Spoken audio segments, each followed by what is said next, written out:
the Centennial team. The greatest Last night here in Seattle, the floor of Husky Stadium was awash in talent as many of Washington's football greats came back to help celebrate the university's 100th birthday. And who better to preside over this year of revelry than the Pac-10's winningest coach ever, Washington's Don James. Today, the purple and gold can take a giant stride toward a Rose Bowl berth if this man, Greg Lewis, can make it 3 100-yard games in a row. Southern Cal's Larry Smith hit Los Angeles 4 years ago at a dead run, and he hasn't slowed down since. Intensity is his byword, and he's found a disciple in quarterback Todd Marinovich. His discipline, focus, and accuracy have made the Trojans believe a 4th consecutive trip to Pasadena may just be a win away. Today, from beautiful Seattle, the Trojans of SC and the Washington Huskies, our Pac-10 Game of the Week.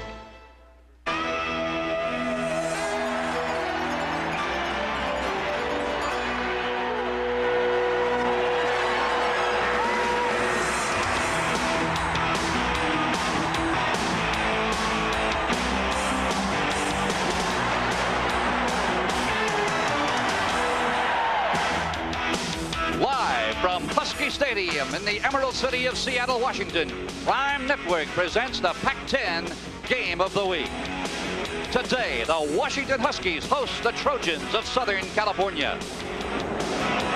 Weather-wise, this could be Tahiti, Rio de Janeiro, or Palma de Mallorca, but in fact, we're in the Emerald City of Seattle, Washington. Boy, what an afternoon for college football. Hi everybody, I'm Phil Stone. So oftentimes the term critical game is mere hyperbole, a way to sell tickets, a way to keep you tuned to a mediocre ball game. That is certainly not the case today. This should be an outstanding matchup. Working with me on the telecast is former Washington Husky quarterback great Don Hondrick. And Don, this is only the 3rd or 4th week of the college football season, but I don't think it's too strong a statement to say this is a critical game for both teams. Well, not only is it critical, Phil, it is a huge ball game for one so early in the year. You know, when you look at Southern California's game notes going into this game against the Huskies, the name Todd Marinovich comes to the forefront.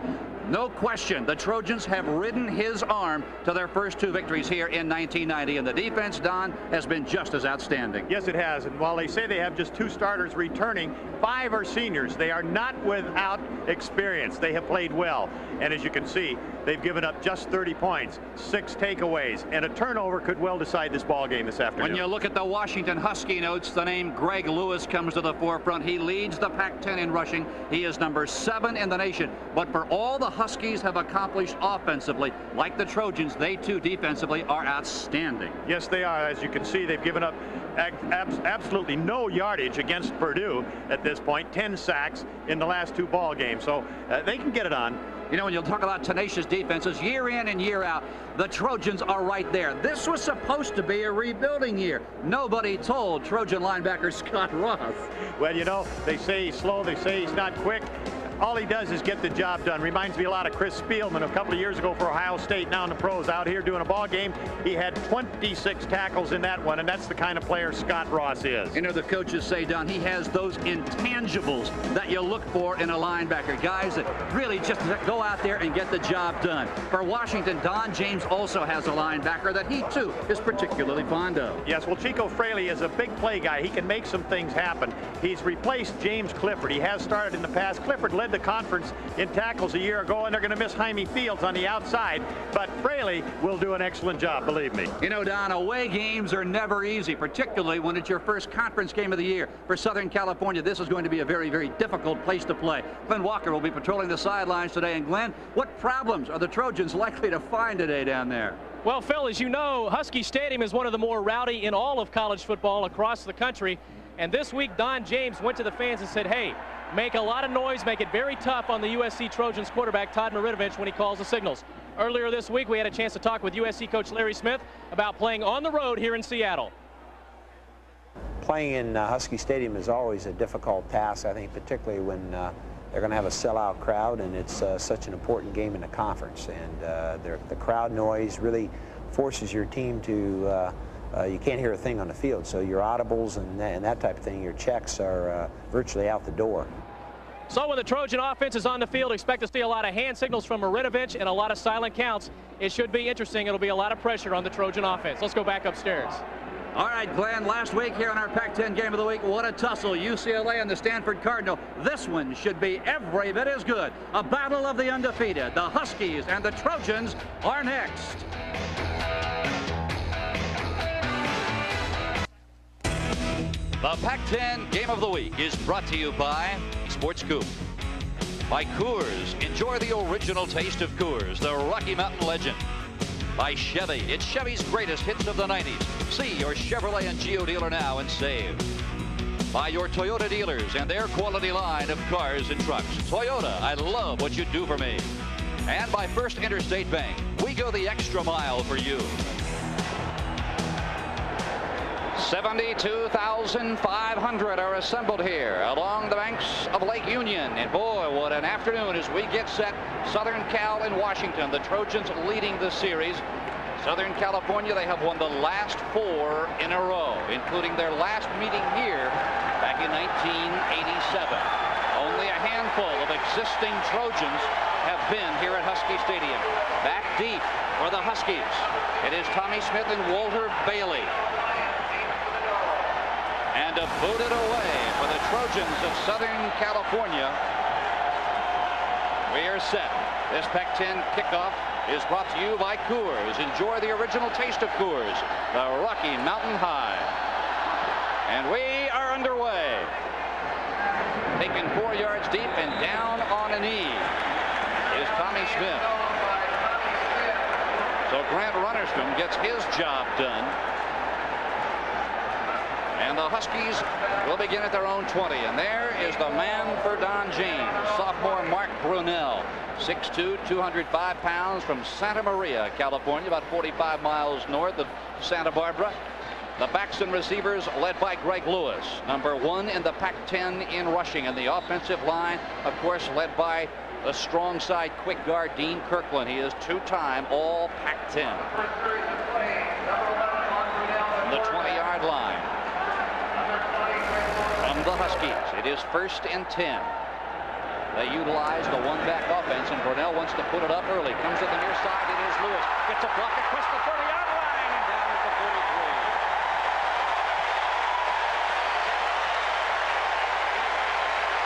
43. Well, a nice starting play. You look at Lewis out of the backfield. It's a screen right here. You see 20 Lewis step outside. You'll see the guard come out in front of him. 51 doesn't quite get there. But the important thing here is a confidence builder as far as Brunell is concerned, and some yardage against that defense of the Trojans.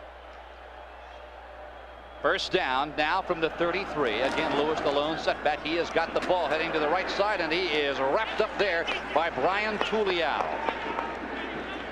Defensively for Southern California, as we told you, they did not rebuild, they reloaded. The nose guard is Gene Frugier. The linebacker, you saw him a moment ago, Scott Ross. He is exceptional in that quick attack defense. And Stefan Pace is the free safety. He has both of Southern California's interceptions so far here in 1990. It is 2nd down and 13. Make it 3rd down. Now the scoreboard is wrong. Brunell with time. Now unloads. It is over the hands of a receiver out of bounds at the 41-yard line. That is Mario Bailey.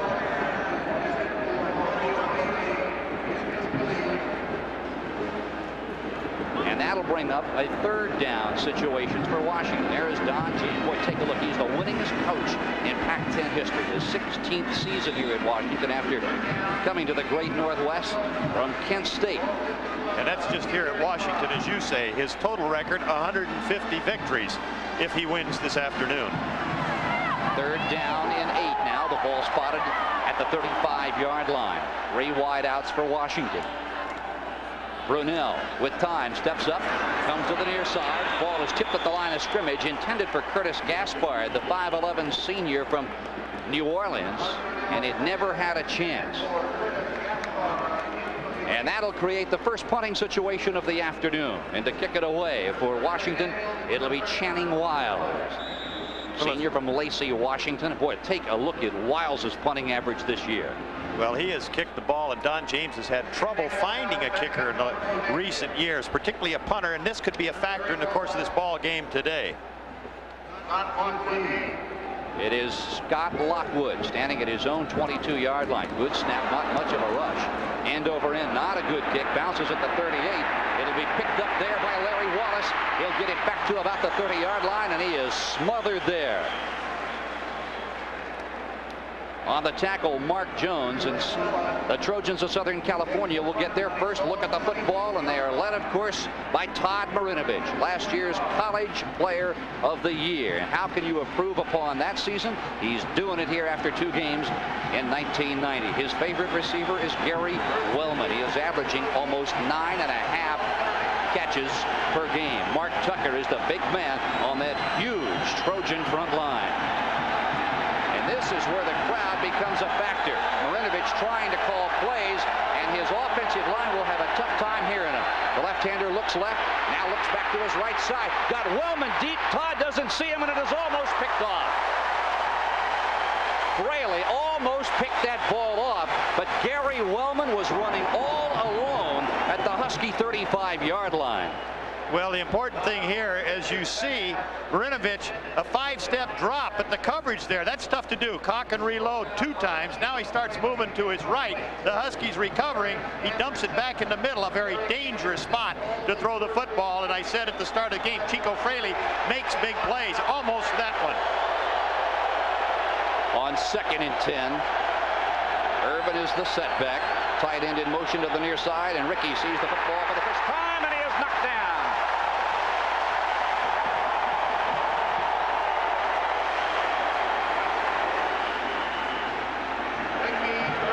On the tackle, but it will be Travis Richardson. He will be calling his name all day. He leads the Huskies in sacks with 3. Chico Fraley, he made the stop a moment ago. He will be a tough customer, as will Eric Briscoe. He is the rover back, and when Marinovich gets warmed up, he will be spending a lot of time roving. Well, they got to get pressure on him right here. They got to, if not get to him, at least bother him. 3rd and 11, trip wide receivers. This year. Southern California now with a shotgun. It is Wellman in motion. And Donald Jones, the strong side linebacker, saw something. And boy, did he unload. Pat Harlow was moving, the offensive right tackle. That crowd did bother him, as we talked about it, Phil. He just moved a little. They're having trouble. You see him come up forward there, get his hands up to pass block. But that crowd knows it. The best thing that can happen here is for Marinovich to get off the play, because when the crowd smells a little blood like that, you think they're going to let up that last noise? Wait till this one comes up out of the huddle. Larry Wallace, the flanker behind Gary Wellman, is checked out of the ball game. Joel Scott has come in. There is Larry Smith. Since coming to Southern California, that man right there has lost 1 conference game. 21, 1-1. 3rd down and 16. Wellman in motion. He is Marinovich's favorite receiver. It's an inside handoff. It is to Raul Spears, and he'll get it out to about the 28-yard line and nothing more. So Southern California, like Washington on their first possession, it will end with a punt. And boy, just listen to this crowd.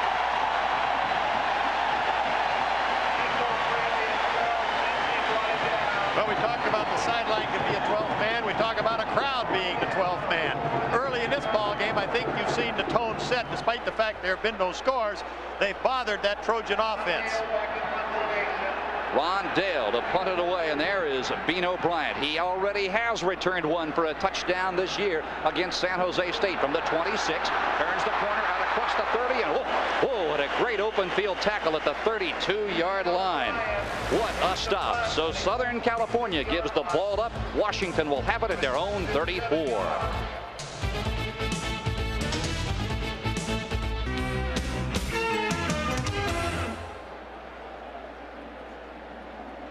There is Sun Dodger, the mascot of the Washington Huskies. Well, you look back at Husky football over the years, 10 undefeated seasons, 10 trips to the Rose Bowl. Boy, I'll tell you, longest unbeaten string, some 60-plus games. There's Lewis. He tries to go student body right and has it stacked up there. Craig Hartsaker. on the stop with help from Marcus Hopkins. Hartzyker, an interesting story. Didn't see much action last year because in 1988 he went down with an injury in the latter part of the '88 season. A fellow by the name of Junior Seau came on. Hartzyker could not get back into the lineup at all. But with Seau leaving early to go to the NFL and the San Diego Chargers, Greg has found a spot here in his senior year. Boy, what a contribution. He will make all of 1990. Washington with the double tight ends, 2 wideouts to the near side. Brunell rolling left, looking downfield, steps up, throws. It's caught at the 45-yard line by Mario Bailey. He is the lightest man on the playing field. 5'9", 157.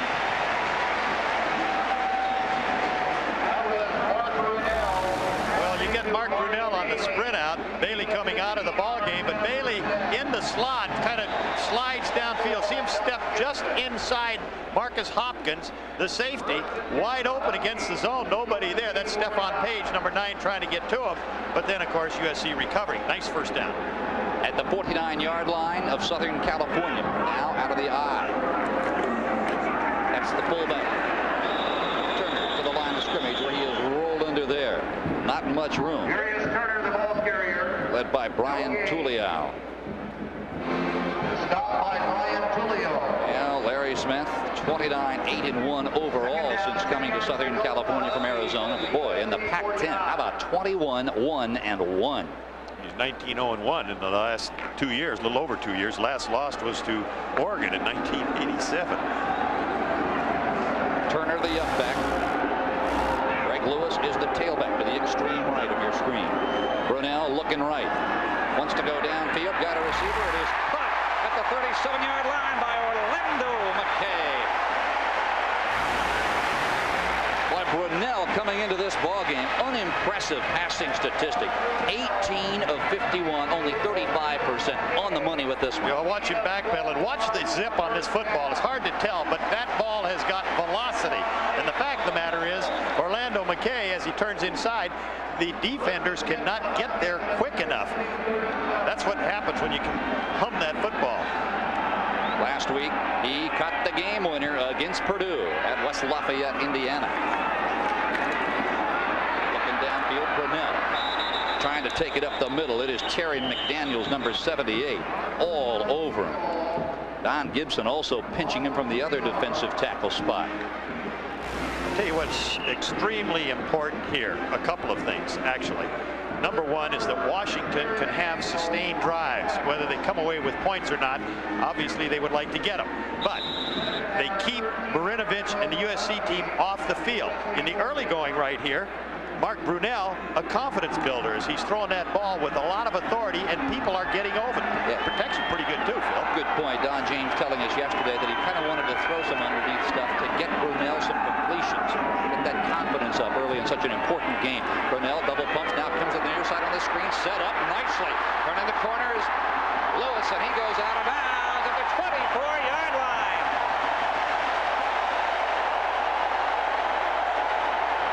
Boy, Lewis simply ran over Stephon Pace. Yeah, and Pace looked like he hurt his hand a little bit, and that tells you about Lewis for speed. Again, that screen, the one that they opened the ball game with. You see 78 trying to get into the picture there. That's Terry McDaniels. He doesn't. Now watch that little adjustment there. Drop the shoulder, get the hand down for balance, and pick up an extra 6 yards. Ball spotted officially at the 21. First down, Huskies.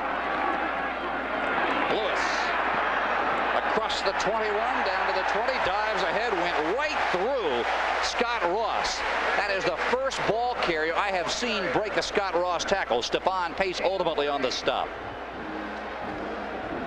Well, you'll see him veer back behind it, and you notice that little extra effort to try and get some little forward momentum, and now the extra effort to pull through and pick up 2 more yards. So you can say one thing, the adrenaline is riding high here at home with the Huskies in the early going.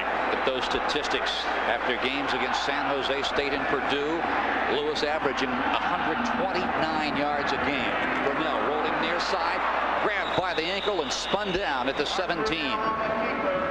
Craig Hartzyker with help from Kurt Barber on the other outside linebacker spot. Well, Brunell, no stranger running that football. He's got about 4 or 5 foot speed.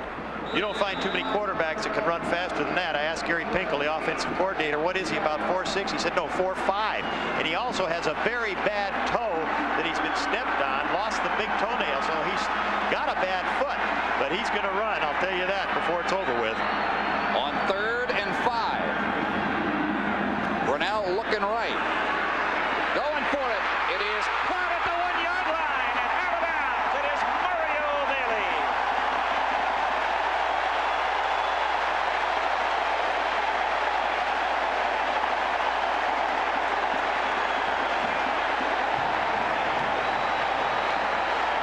Well, he follows them all the way. It's a 4-man rush, but look at the protection and the time. He gets the great passing lane. Bailey ran like a post corner move to break to the sidelines. Good timing. The ball throw right there. To watch him break off of him. Not bad coverage. You can't get a whole lot better than that. But unfortunately, Mike Salmon gets beat. And the Huskies are knocking on the door inside the 1-yard line. There's a young man who has trouble keeping his weight at 157 pounds. And the Huskies from the 1. It is Lewis. He got it. And a flag is down. Hold everything. Well, I don't know who the penalty, and it looks like it's against the Trojans, so you'll hear that crowd roar here as they get the official signal. Offside. Defense. Penalized on the kickoff. So the Huskies will draw first blood, Phil. And you'll see it come off from ground level, the left side, man in motion leading it. That puts 2 people in front of it. They just grind it right on through as Turner, the lead blocker there, and the Huskies go into the end zone on top 6-0. You know, they said the defense came of age a week ago against Penn State, that is USC. They held them to a goal line stand inside the 3 times from inside the 1. And the Huskies here, first opportunity, they blew it in there. Mike Dodd for the point after from the hold of Mark Brunell. It is perfect. So the sophomore from Mill Creek, Washington, has taken the Huskies to a 7-0 lead. You're watching the Pac-10 Game of the Week.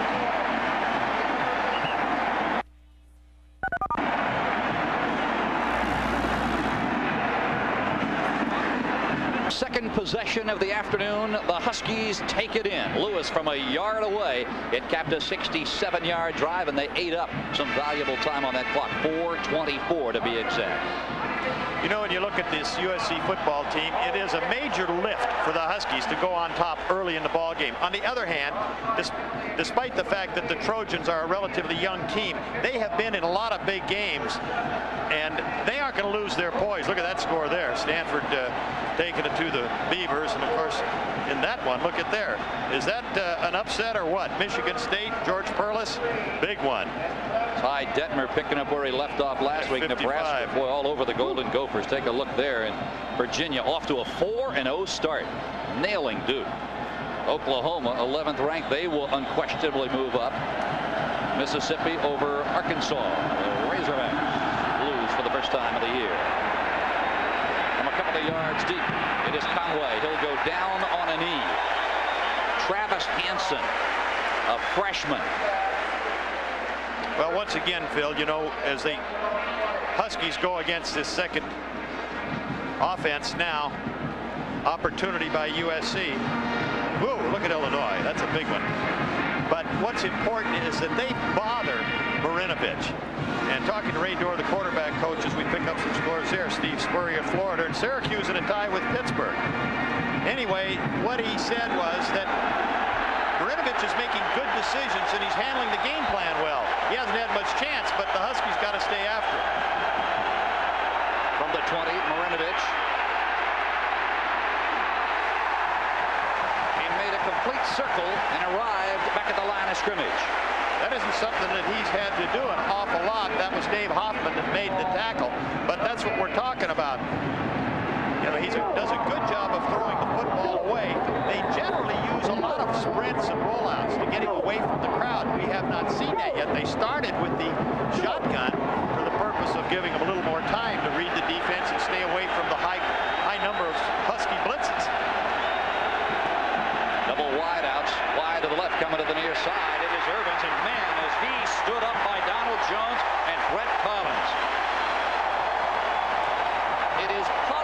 to say the least, Don, that here in 1990, the Trojan running game just isn't happening. Well, watch Donald Jones from the right side.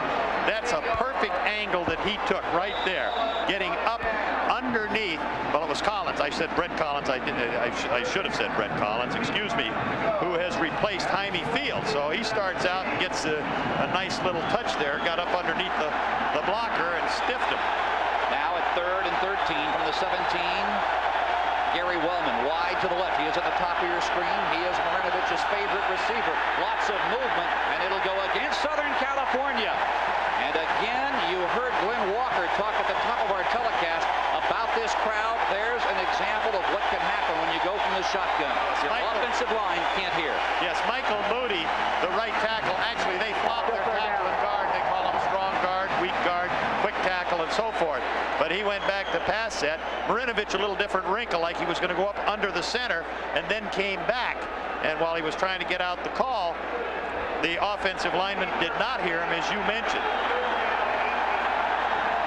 Wellman again splits wide to the left. Boy, the Huskies, if they could hold him here, they could get big field position. That's going to play such an important part in this ball game. Field position and turnover. Going deep for Joel Scott, and it is out of bounds right at the 42-yard line. And the Huskies will get the football again.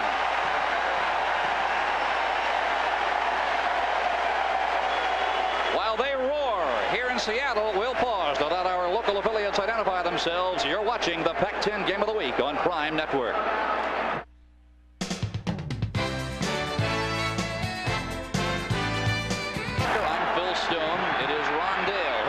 It sail. Bino Bryant at the 45-yard line. Across the midfield stripe, and he gives Washington the football once more. In Trojan territory, they'll begin at the USC 46. David Webb on the stop. Clock stops.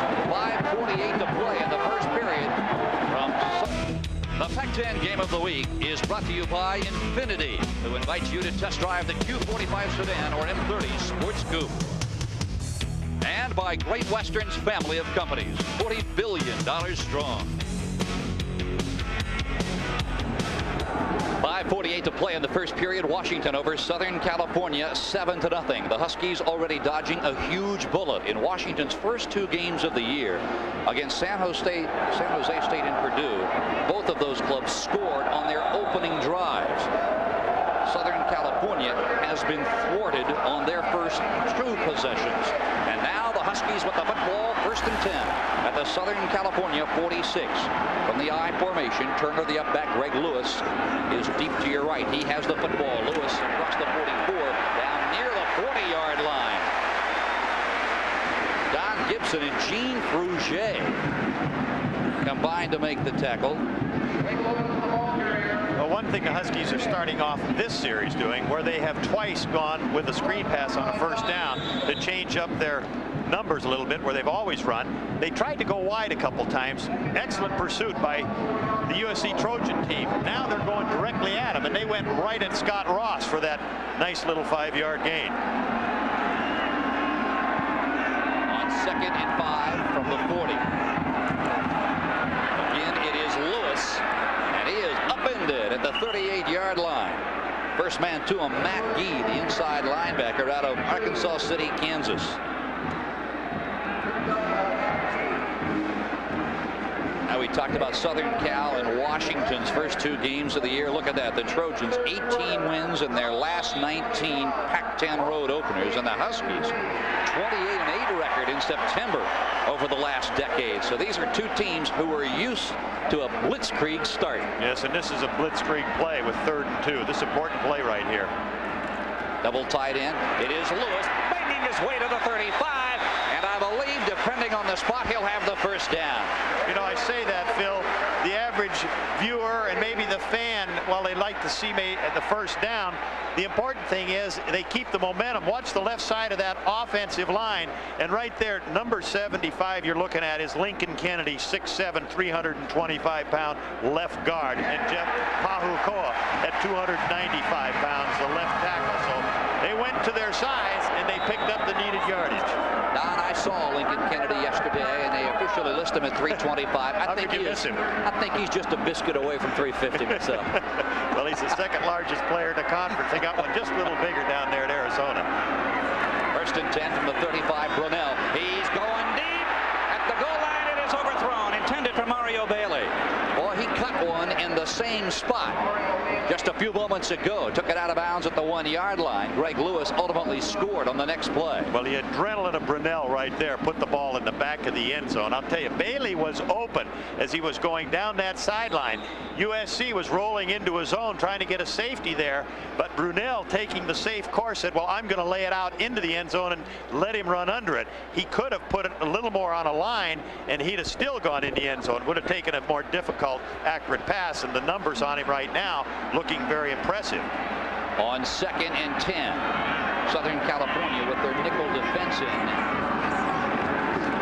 Looking near side. There's a little hitch pass. It goes to Orlando McKay. He tries to turn it inside, and he has got 3 Trojans covering him. Calvin Holmes led the charge.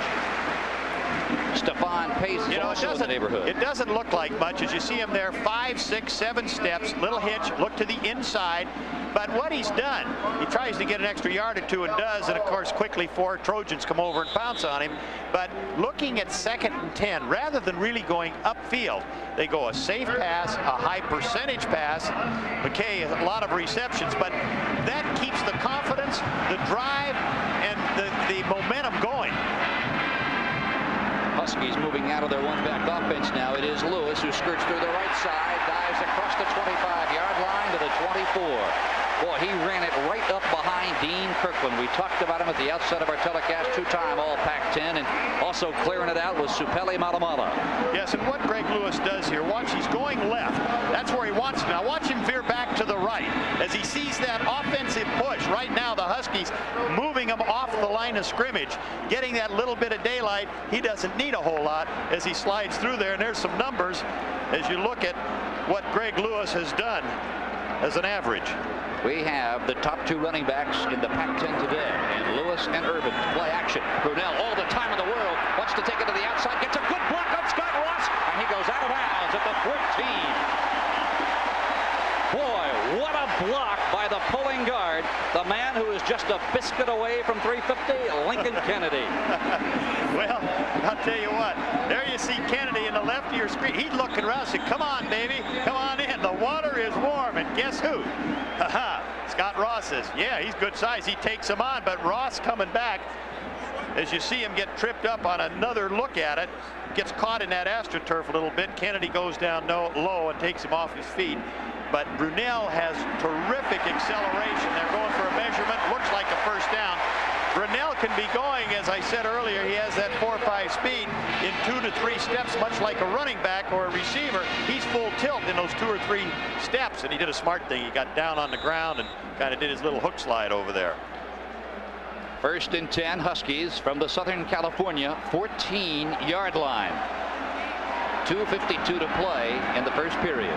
Huskies 7, Southern California nothing. A double tight end formation. It is Lewis who is grabbed at the 14 and spun down there. Well, it looked like that play was on a quick count. That was one time that the tackle made by Gibson, but the overload of the USC down line, hard to tell from the angle of the cameras you watch the football game, but they were removed to the wide side of the field towards you on the screen. The Huskies ran right into it. They were slanting that way. The Huskies normally, so far in this football game, have run back towards the weak side where there are less numbers and have them outflanked. And look at the numbers and the yardage. Who would have thunk it for a USC team, despite the fact that it's early, rushing the football only 2 yards. Second down and 9. The pitch is to Lewis. He turns the corner. He is at the 10 and punts down at the 9. Matt Gee, the inside linebacker from Arkansas City, Kansas, on the stop.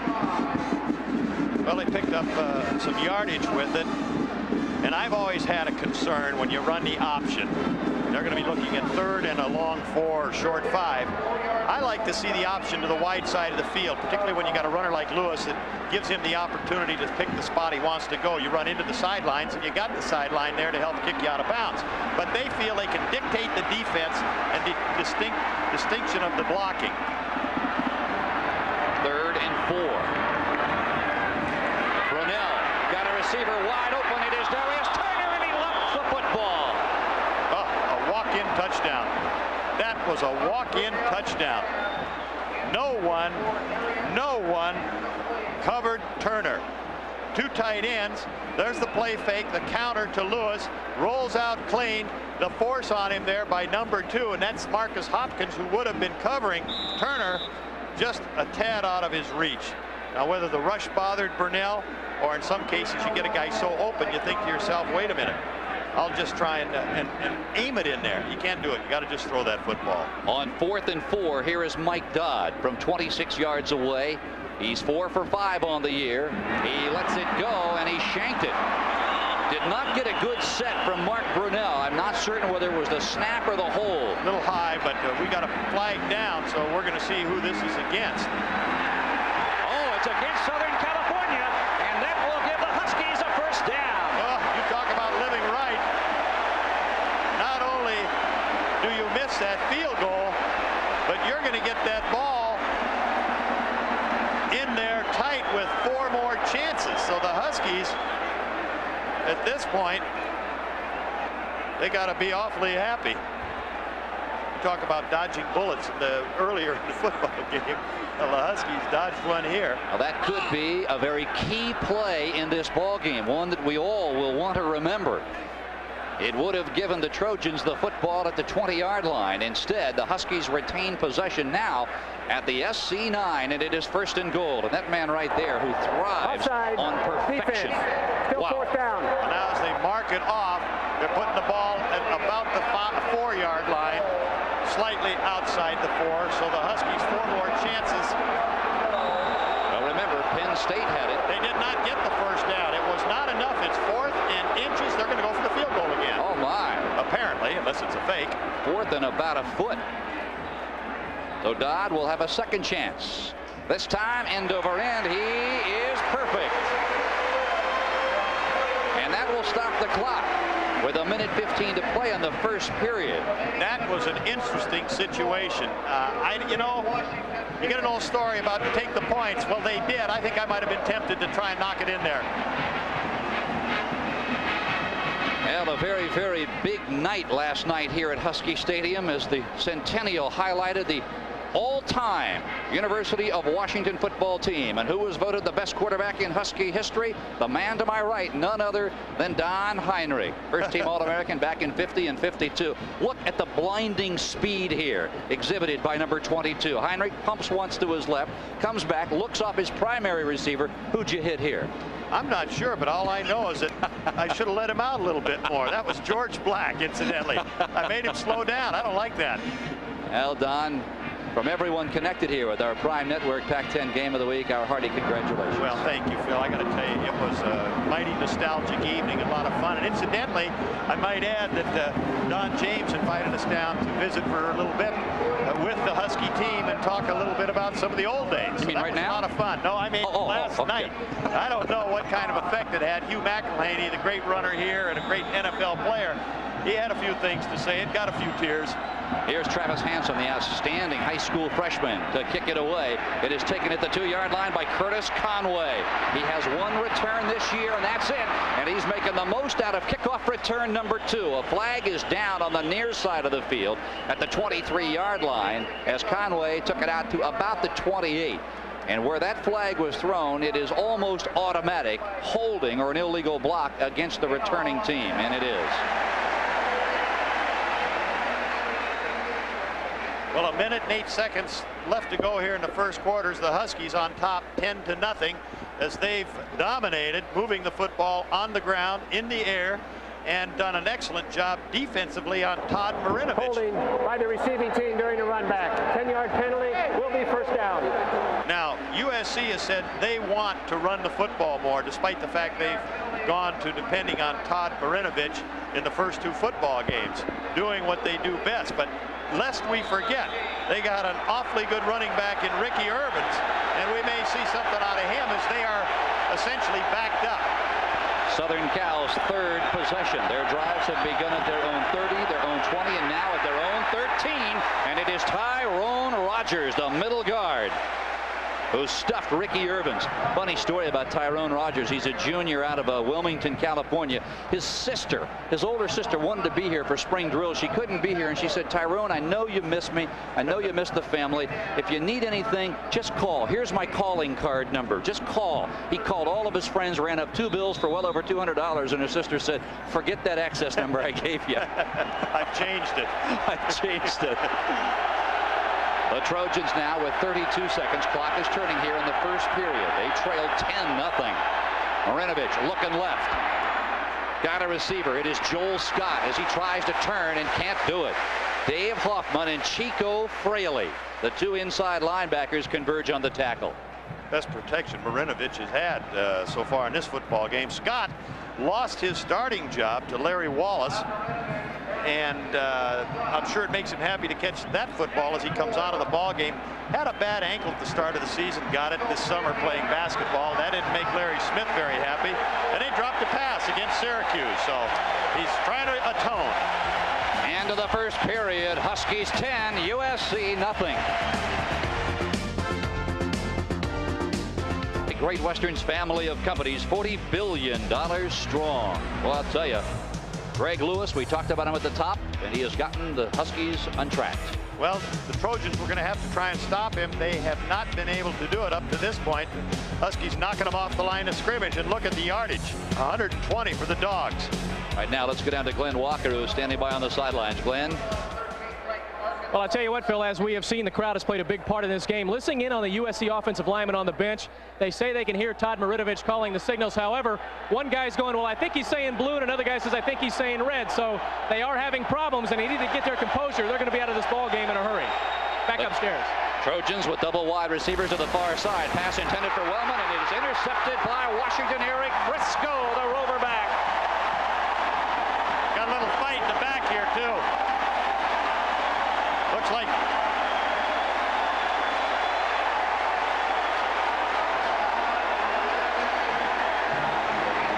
well, you know, it's interesting. Marinovich normally going to his left to throw the football, being a left-hander, and as you see, we have 2 left-handers here today, which is something rather unusual. This time he goes to the right. He pops one up in the air. Briscoe had 6 points. If he stays on his feet, you'll see him zero in. He's got it all the way. That looked like one of the ducks flying off of Lake Washington here. And you think that he isn't happy for the interception. He's really happy, but look at that. He said, oh, he goes high in the air. If I could just stay up. He has a walk-in touchdown. Great field position for the Huskies. Wide to the right, McKay. To the left goes Mario Bailey. From the 26-yard line, the Huskies are on the move. That is Lewis, who skips his way down near the 24, and a flag comes in from behind Southern California's secondary. Kurt Barber on the tackle, and there is the man of the moment, the rover man out of Fort Lee, New Jersey, Eric Briscoe. Well, the Huskies are going to get caught for a holding call here, which is certainly going to hurt their cause. The defensive secondary of USC, as the officials are giving them the options on it, was showing a double coverage on the outside, thinking that the Huskies would come back, try and go to the end zone after a big turnover like that. They did not. They went back to their bread and butter in the inside over Dean Kirkland, but somebody got caught with their arm out, and we're going to get a call here. So that moves them out of there. They're going to have to get some yards back if they want to at least get offense. Still first down. If they want to at least get back into field position, the ball now moved to the 34-yard line. You know, it's equally important, Phil, that a quarterback, if he sees a particular defense that does not look good, to get out of a bad play and get to a little better percentage play. I don't think in that instance Brunell kind of caught himself flat-footed. He had a quick count, couldn't make a change at the line of scrimmage. 2 wideouts to the near side, Bailey and McKay. That is Lewis, and he tries to pound it up in behind Malamala, and Dean Kirkland doesn't get much, maybe a yard. The Huskies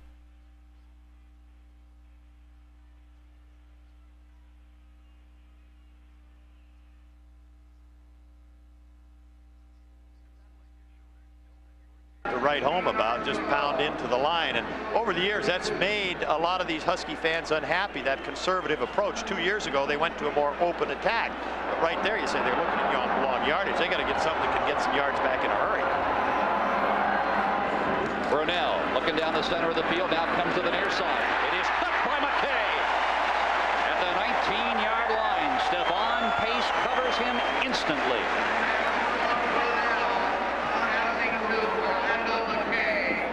Boy, McKay, he caught the game winner last week on a 35-yard strike from Brunell against Purdue. And what's good about Brunell, look at the time he has. And notice that lane there, that gives him a good passing lane. McKay on a nice hook. Just see this passing lane right here. That's a good vision for a quarterback to be able to throw the football. You can't see Pace, who has been backed off by the move of McKay as he drove hard, then hooked it up in front of him. That's big yards right there. Gets back in a close field position. Here's the one-back offense that Washington began to employ last year. Play action. Brunell steps up, tries to unload it. I believe his arm was coming forward, and the officials will agree. They were all covered. Barber all over Brunell. Yeah, he did not read that one particularly well. He had an opportunity, quite frankly, and I know that he's trying to have more patience of staying in the pocket, but they had 3 receivers out. All 3 were covered.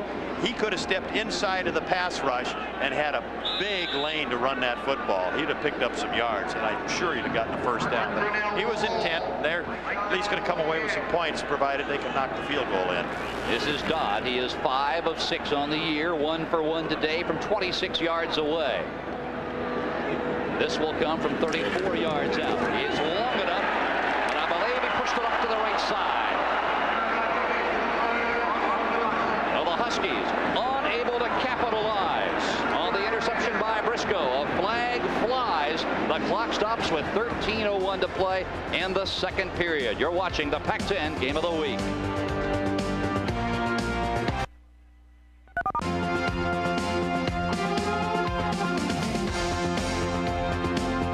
Here in the great Northwest, as you look out over Lake Washington, we are at Husky Stadium, where better than 72,000 have jammed their way in to see this conference opener for both the Huskies and the Trojans of Southern California. While we were away, Southern California on the field goal attempt, when the clock had stopped, committed a personal foul, so they will have possession of the football, but instead of their own 20, it will be moved back to their own 10, and now it is 1st and 20 for Southern California. 10-0 Washington. Irvins.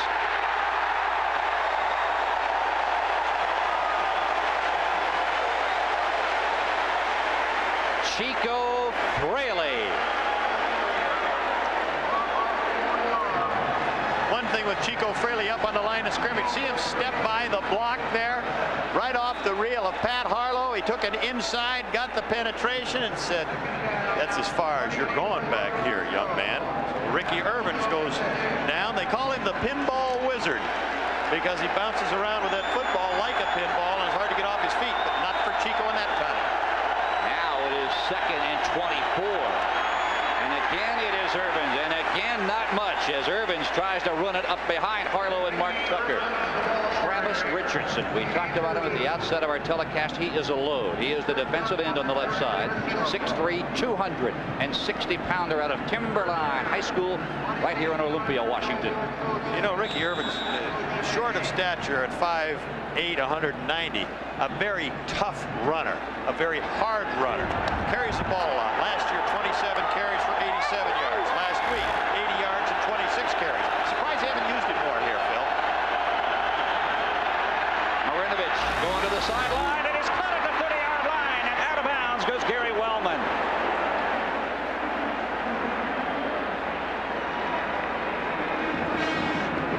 Wellman, tremendous speed. At 5'9", 175, 4.35, 40-yard dash sprinter. Dana Hall, the safety man, you'll see him coming across there, number 5. He's got the deep zone, but as Wellman had passed him and the ball zipped up there, Hall didn't get there. He got burned twice against Purdue last week. 1st and 10, Southern California. Irvins tries the right side, hit behind the line, moves it up to near the 40-yard line. where he is rolled under by Richardson and Chico Fraley. Well, you don't expect to keep a team of this ability. You know, the USC Trojans, they never want for talent. It's a matter of experience. And you give them a break, as Irvin's numbers there, 5 carries for -4 yards. Now they have a life, though, on the basis of Marinovich, the pass to Wellman. And that's something the Huskies don't want to do. They had him in 3rd and long. They let him off the hook. The Trojans from the patented eye. Play action. Marinovich is going to take it himself around the right side. It looked like a planned play. Option. But he made the decision to keep it very early. Like around lunch. Nice haircut on Kirkland. That offensive right guard. They don't care how he cuts his hair. Can he block? Oh, can he block? That's the key. You bet he can. I don't know. That wasn't exactly what you would call reminiscent of maybe some of the Oklahoma options that you've seen be so successful over the years. I think Marinovich does a little better job throwing the football. It's kind of an ugly exchange look. And there's the rushing yardage. The Huskies dominating at this point. There's the split back offensive set for Southern California. Marinovich, look at the time he has. Over the center, it is cut by the tight end Frank Griffin. Frank Griffin from Rancho Cordova, California. He has 5 catches on the year. That was a big play there, too. You cannot give Marinovich that kind of time, and you're right. He does have 5 grabs, and Marinovich looks for him down the middle. The Huskies didn't blitz that time. He found a soft spot in that zone. Griffin just 14 catches a year ago, so there's his 6th catch. He's almost halfway there in the first 3 games of the season in his production from last season. 1st and 10 Trojans, their first sustained drive of the afternoon. Marinovich tries to come to the near side, and he is swarmed under by John Cook and Chico Fraley. That is what you have to do to stop Marinovich. Take him off of his rhythm. He likes to throw left. He's running to his left as he centers the screen. Fraley was upfield there to cut him off, but Marinovich sees Empman coming across at that point, and he said, I better pull this one down. And so what they did is they took away his passing lane. They made him pull up short, and then they got the inside pursuit by Empman to dump him. And you saw that second effort by Fraley, incidentally, off the ground.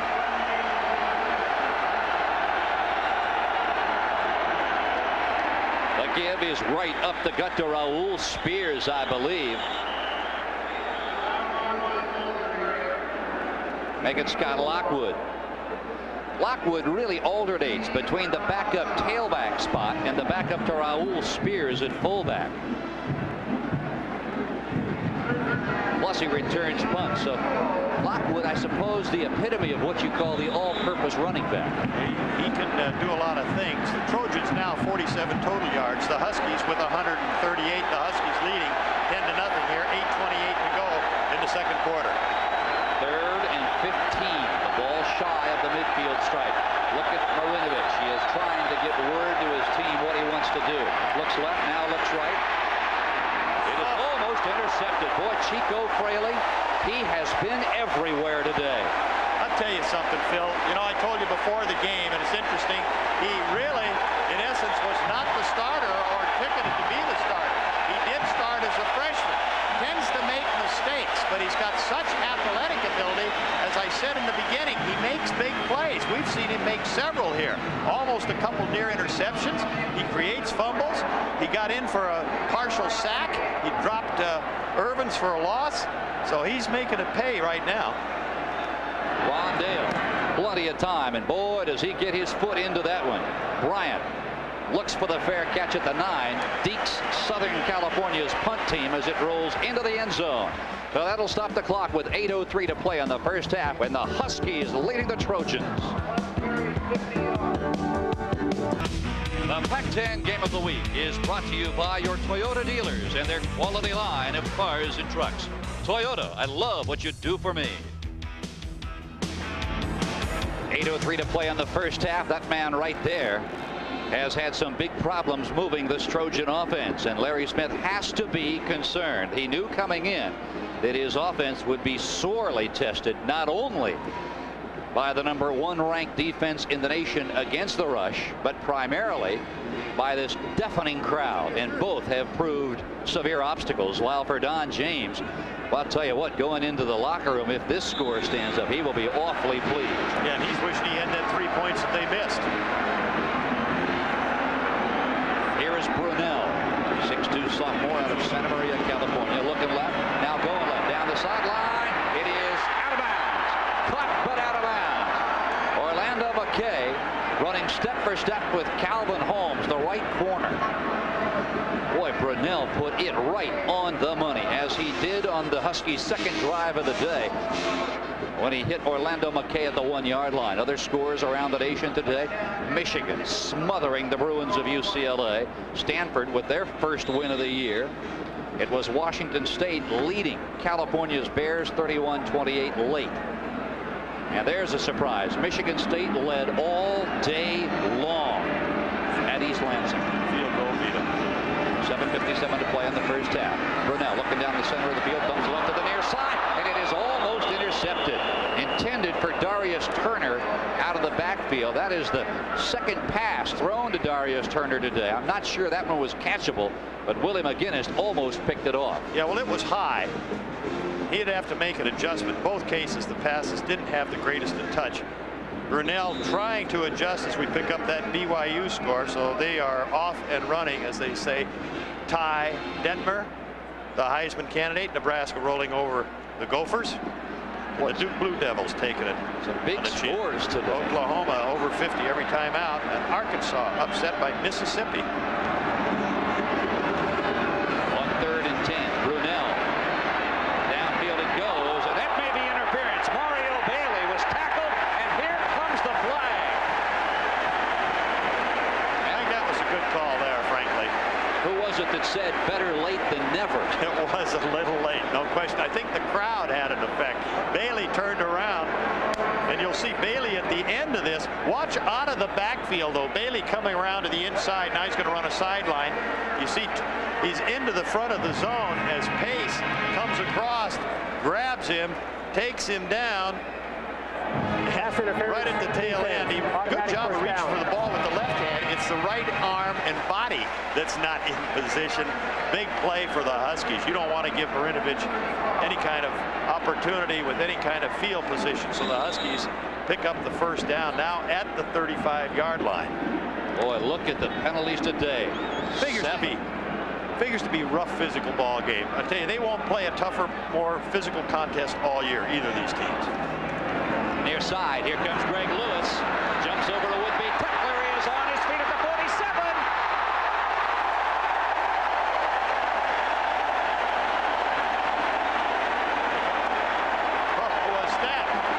Was that a nifty bit of running and balance? I'm going to tell you, folks, watch the pursuit. All the white jerseys with red headgears. Not much there for him, but now, as Mike Salmon comes in, he puts the cutback move on. He's trying to go back against the grain. Hopkins, #2, over there trying to help out. And, of course, what happens is that the balance takes it back. And you wonder, earlier in the year, had 2 100-yard games, but he's been working with a little pulled hamstring. What's he going to do when he gets well? Again from the eye. First man through it is Turner. And Bob, I'll tell you, he takes on Willie McGinnis head to head and moves McGinnis out to the 36-yard line. 238 against McGinnis' 220. When you've got an 18-pound advantage and you're moving forward, that makes it awful tough on a linebacker, Don. Yeah, and he had good forward lean. There again, the Huskies' backside of their offensive line, the right side in this case, a play designed to go left as he curled it back, ending up going virtually over Dean Kirkland, the right guard, and then it was a matter of how much he could pick up. Second down and 1. There is Lewis. He pounds his way to the 33, and if he got there, he has got a Husky first down. He does.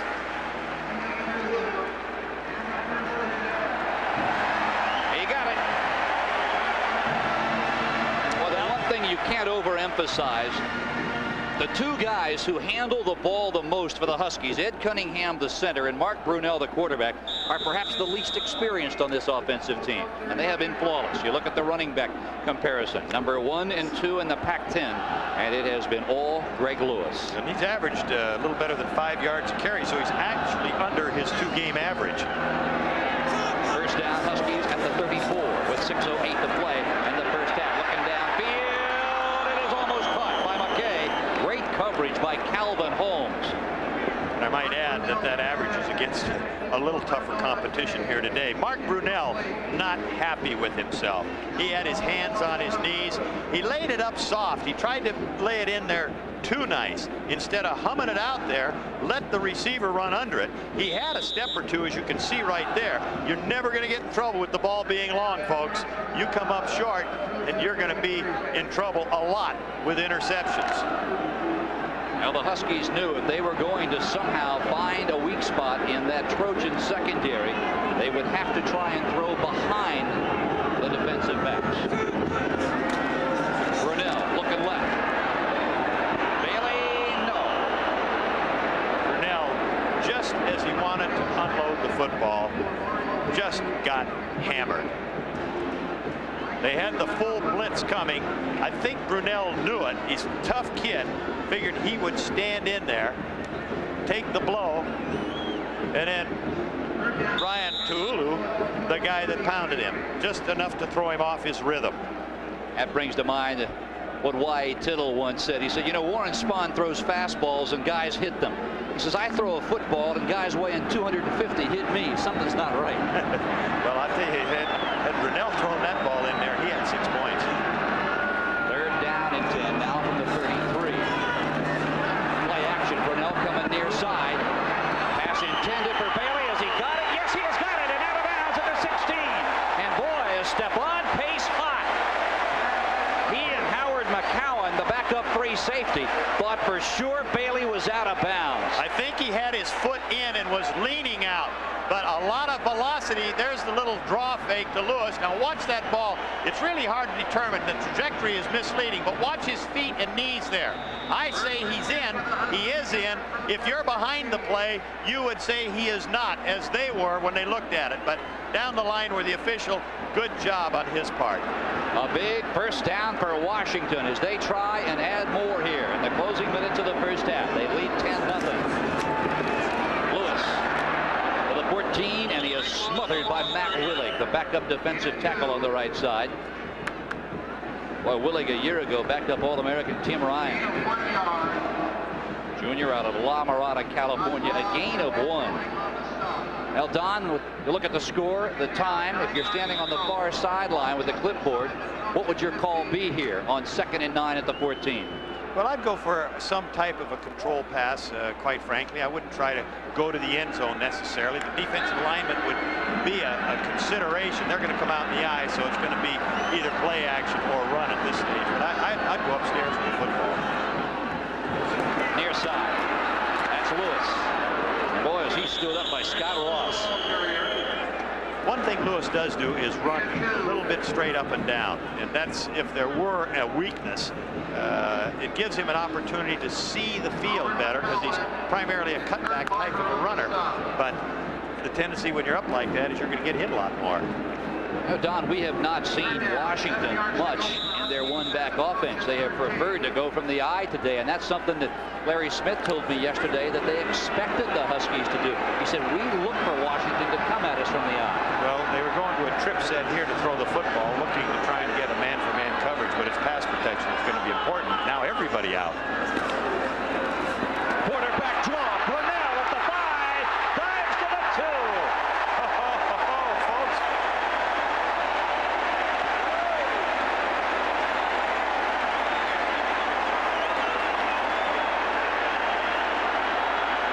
What a call. They had the quarterback draw in. They've had it in before, but you see him break left there. There's an example of his speed. That is Scott Ross, the first man to miss the tackle. Watch Ross here. He says, I'm getting out hoofed on this one. And you mentioned at the beginning of the show that he isn't fast. He gets to the play. Well, that guy is fast. Had he stayed on his feet, he had 6 points. He was so anxious to get in there, he ran it right to his knees. But he did get the first down. And in one sense, it might be better if they can grind it out slowly because they'll eat up some time on the clock. First and goal, Washington. Turner the up back. Lewis is the tailback. Brunell dives to the 1. Covered there by Calvin Holmes. Well, something we have not seen, of course, that many opportunities have not shown themselves, but the Huskies, over a period of time, have had great success going with a full house backfield. And one thing here, they have the added threat of Brunell's running. And of course, Lewis to pitch the ball to. In that instance, they had the option play going, but Brunell wasn't taking any chances of pitching out there. He's taking what he can get. Second down and goal. Turner. He has got it. Touchdown, Washington.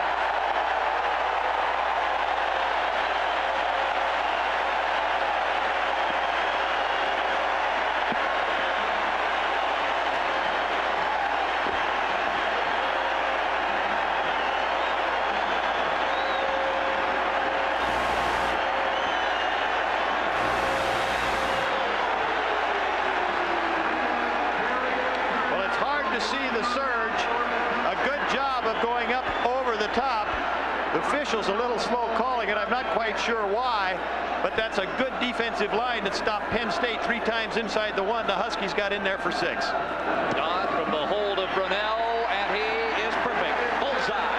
2:54 to play in the first half. Oh my, it has been all Huskies. You're watching the Pac-10 Game of the Week.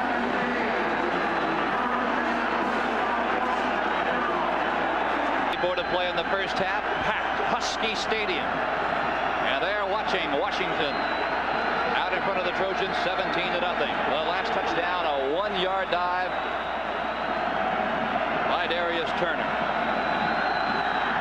And booted away, it is Travis Hansen at the 13-yard line. Travis Hammond out across the 24 and bounced down at the 25. Mark Jones on the tackle. I want to invite you to stay with us at halftime as we present College Football Today's Halftime Report. Tony Hernandez brings you all the scores and highlights of today's action, and boy, have there been some good ones. That's College Football Today's Halftime Report coming up at halftime, and we are 2 minutes and 48 ticks away. And, you know, you look at this USC football team, 17-0, a good Washington defense, one of the better ones on the coast and in the country, but Marinovich can tear it up in a hurry if he gets hot. Under pressure, it is intercepted.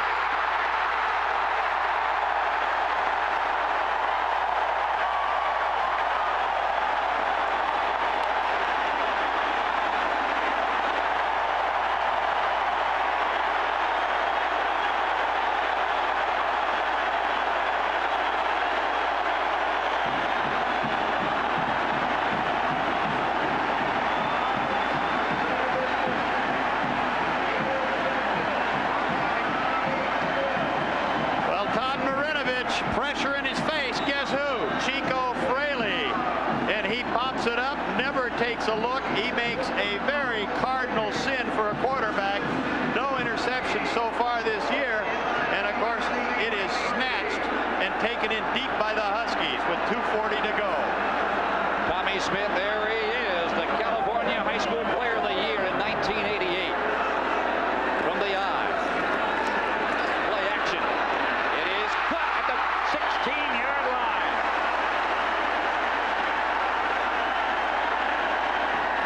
Nice grab by Matt Jones. He's got tremendous speed. Backup fullback, but they said they were going to play him more today. This is the first opportunity he's had. And he not had to be turned around to catch that pass. USC taken by the play fake. Brunell at least got it there, and the Huskies a big 8 yards. Second down and 2. That is Lewis. He's close to the first down. We are inside 2 minutes, clock running. The Huskies and the Trojans with all 3 of their timeouts remaining. The Huskies come into this and pick up a touchdown, this would be a momentous lift going into that locker room at the halftime. And again, I cannot at any point say that this USC Trojan is incapable of racking up points in a hurry, as evidenced by their last-second victory over Washington State a year ago. They got speed receivers, excellent running. Right now, I don't care if you're Mandrake the Magician. The Huskies are doing what they have to do, and that's keeping pressure on Marinovich. You could be the best there is, but if you don't have time to throw that football, they've been in his face. He's a little bit unhappy with himself. The roar is the first down. He hasn't been treated quite this roughly in a long time, if ever. And you talk about that Husky defense. Well, those linebackers, one of the strengths of their team, their two best are out, and out of the group of 6 or 7, they don't have a player that is less than 4.7 in the 40 speed-wise, so they have excellent foot speed. Double wide receivers to the near side. It is Gaspard and McKay on first down of the 13. Over the middle is caught. Touchdown, Mario Bailey.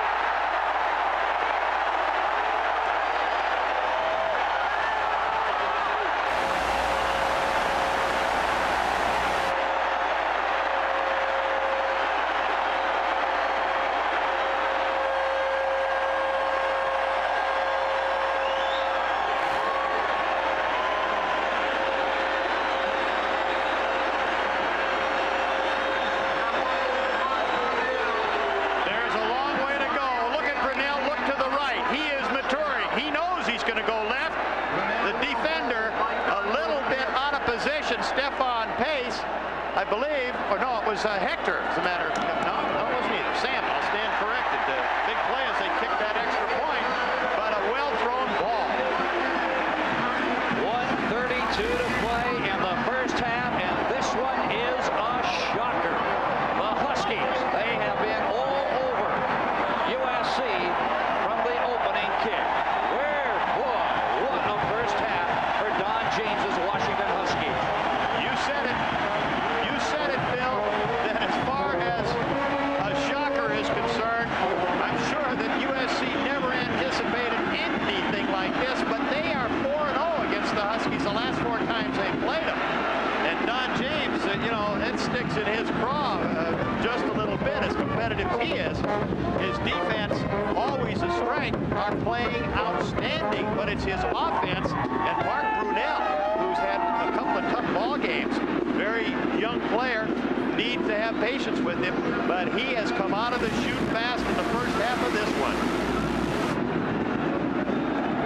Oh, I'll tell you, they are hooping and hollering here in Husky land. The dogs are barking.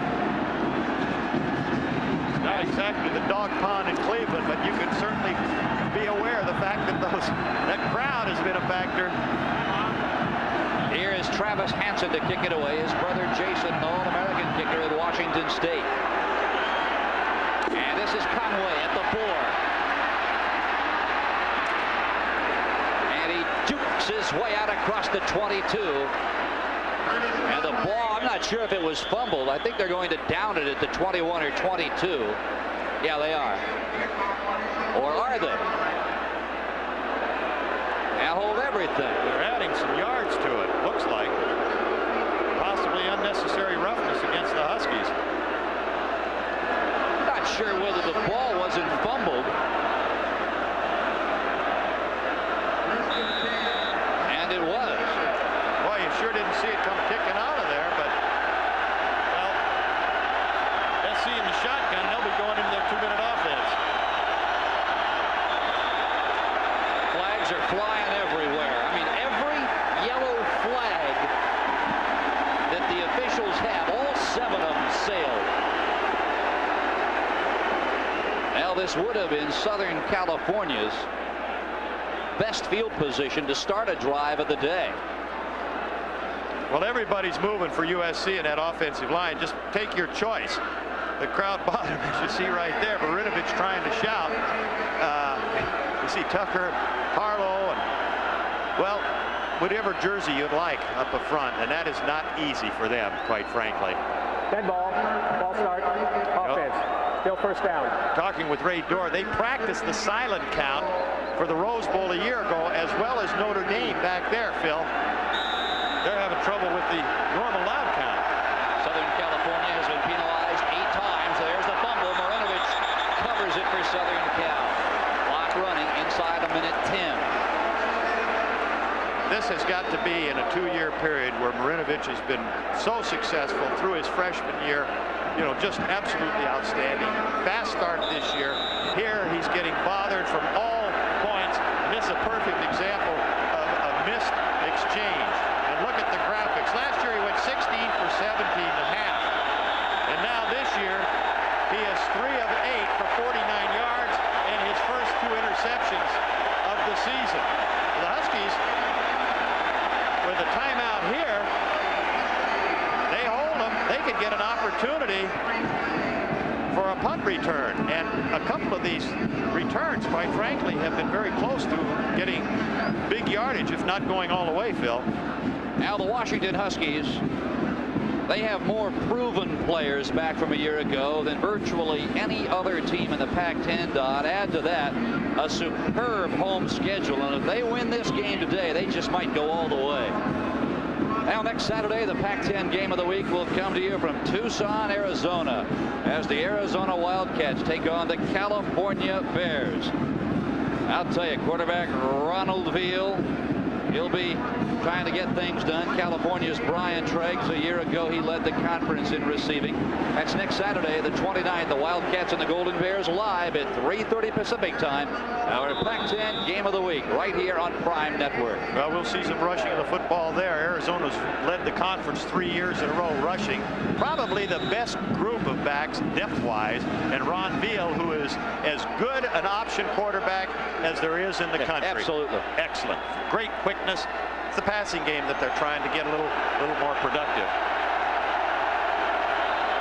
Marinovich, 3 of 8. He has 3 wide receivers in the ball game in the spread formation, and now Marinovich is bothered by the crowd. And you can be certain offensive coordinator John Mascos told Todd, listen, if you can't hear, if you can't get the word out to the line, tell the official. And now Washington beginning, now the defensive team beginning to look to the stands and with palms down saying, hey, settle a little bit. We've got a 24-0 lead. Let's not upset anybody. Well, you know, I can recall a couple of years ago, Washington went down College Station, Texas to play Texas A&M, and they got the towel bit going. Oh, everybody has a towel. They stand from the beginning of the kickoff to the end of the ball game screaming and yelling. And if you think it isn't distracting, the Huskies blocked one of their own punts when the up man backed up into the kicker. I have never seen that. I've seen virtually everything else in their end zone for 6 points for A&M as it happened. Now the crowd comes to life again. 49 seconds to play, 2nd and 15. Marinovich.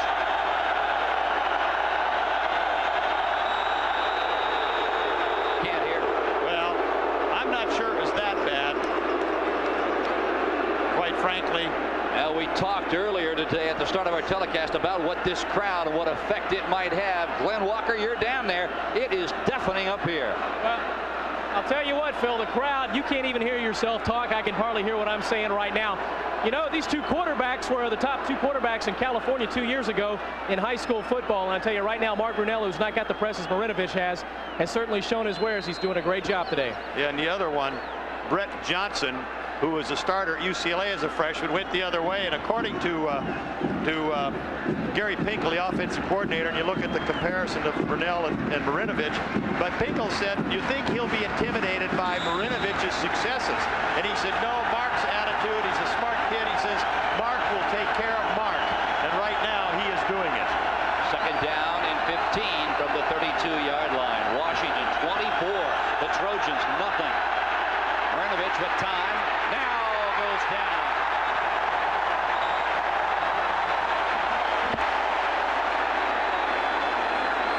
A flag is down. Travis Richardson with his 4th sack of the year, his first today. Marinovich, he has been pressured throughout this ball game. I'll tell you, this is a secondary sack. Credit the secondary. Guys like Dana Hall, Tommy Smith, Eric Briscoe, who has 1 interception today, and Charles Mincy. They had Scott Wellman, Wallace, and Irvins out of the backfield smothered. And that gave that man right there all the time in the world. And that stops the clock with 40 seconds to play. It'll be 3rd and 21, Southern California. Richardson, the senior out of Timberline High School in Olympia, Washington. Boy, for Todd Marinovich, he is not used to this treatment.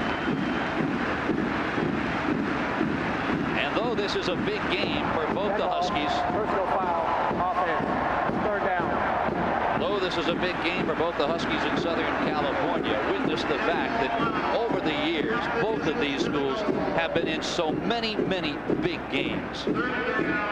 Southern California not likely to get rattled here. Let's pause and let our local affiliates identify themselves. You're watching the Pac-10 Game of the Week on Prime Network. Clock running, 23 seconds to play in the first half. Marinovich content to take all the time he needs as he wants this first half to come to an end. Now the 25-second clock has expired. A flag is thrown. And now they're going to talk about whether or not they're going to give Todd the time to get the crowd to settle, or whether they're going to penalize the Trojans. Delay a game, offense. Oh, my. Boy, is Larry Smith hot.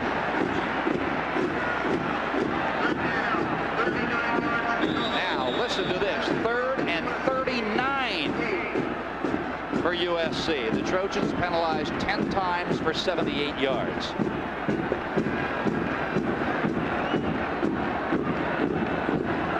The Trojans' total offense today, 42 yards. Can you believe it? They are -7 in rushing. Marinovich has thrown for 49 yards total. That is a net total offense of the first half, 42 yards. Conversely, for the Huskies, 94 yards rushing, 132 passing.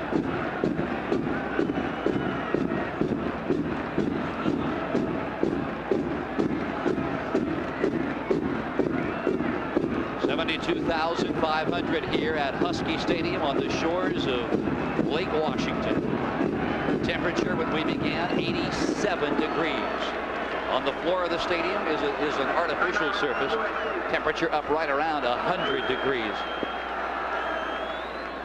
I'll tell you, we got here yesterday morning, and all day yesterday, no matter where you went here in the Emerald City, on the tip of everyone's tongue, Husky football. For Todd Marinovich, he can't quite frankly believe what has happened here through the first 29 minutes and 47 seconds.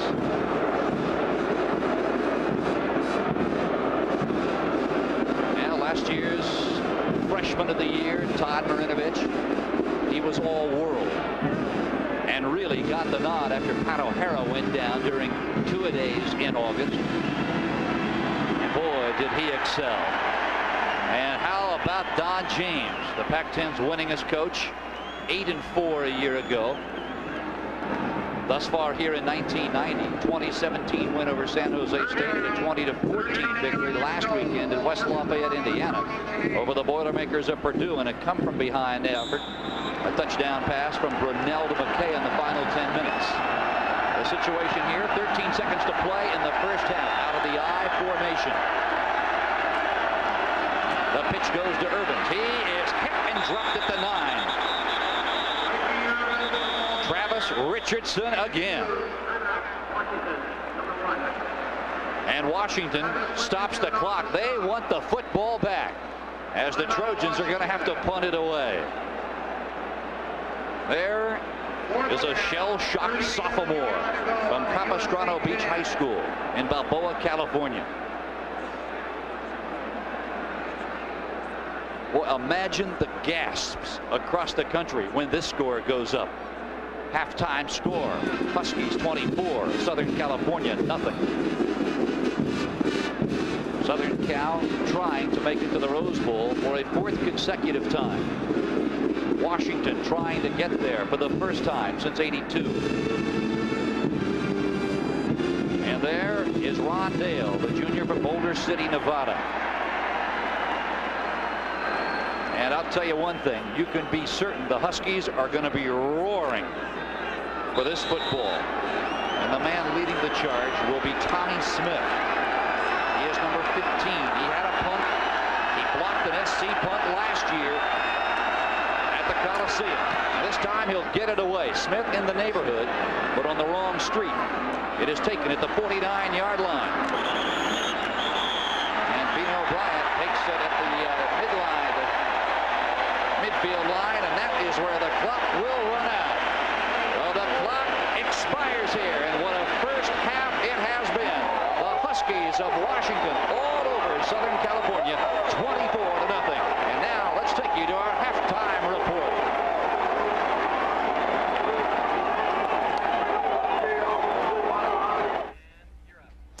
Yes, you saw the halftime score up in Seattle between USC and the University of Washington. The Huskies stunning the Trojans at halftime, 24-0. Now going into this game, USC head coach Larry Smith had a record of 21-1-1 in Pac-10 play. We'll be right back.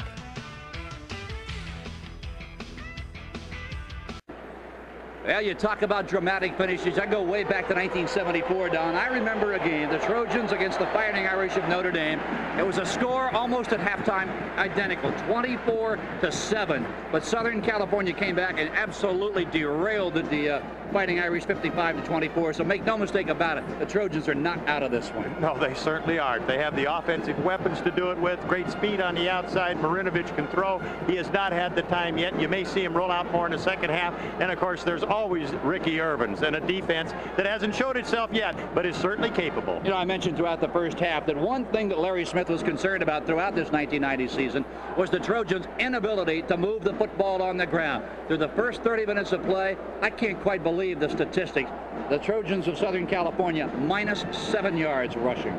Well, you know, we said at the beginning of this football game that emotion was going to play a big factor. The Huskies have been playing with tremendous adrenaline, enthusiasm, and the defense is flying around, making things happen. You're right. I can never remember a USC team that has had trouble moving the football. You know, we thought it would be Todd Marinovich lighting it up through the passing lanes, but early in this ballgame, Washington's second possession, Greg Lewis from a yard out staked the Huskies to a 7-0 lead. And then following a Mike Dodd 21-yard field goal that made it 10-0, Darius Turner, the fullback, got the call. Just up over the top. They wanted to go to Turner more. He got enough. You could see the football just get over the white stripe. That's all it takes. And then following a Tommy Smith interception of a Todd Marinovich pass, his second interception of the day. Watch this. Brunell on a crossing pattern beautifully just past the outstretched arms of Mike Salmon into the hands of Mario Bailey. It was a 13-yarder, and that is where we stand here at halftime. The Washington Huskies 24,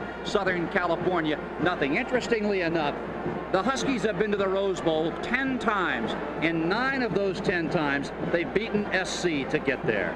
Well, you usually, I think, have to figure that the road to the Rose Bowl is going to go through the USC campus.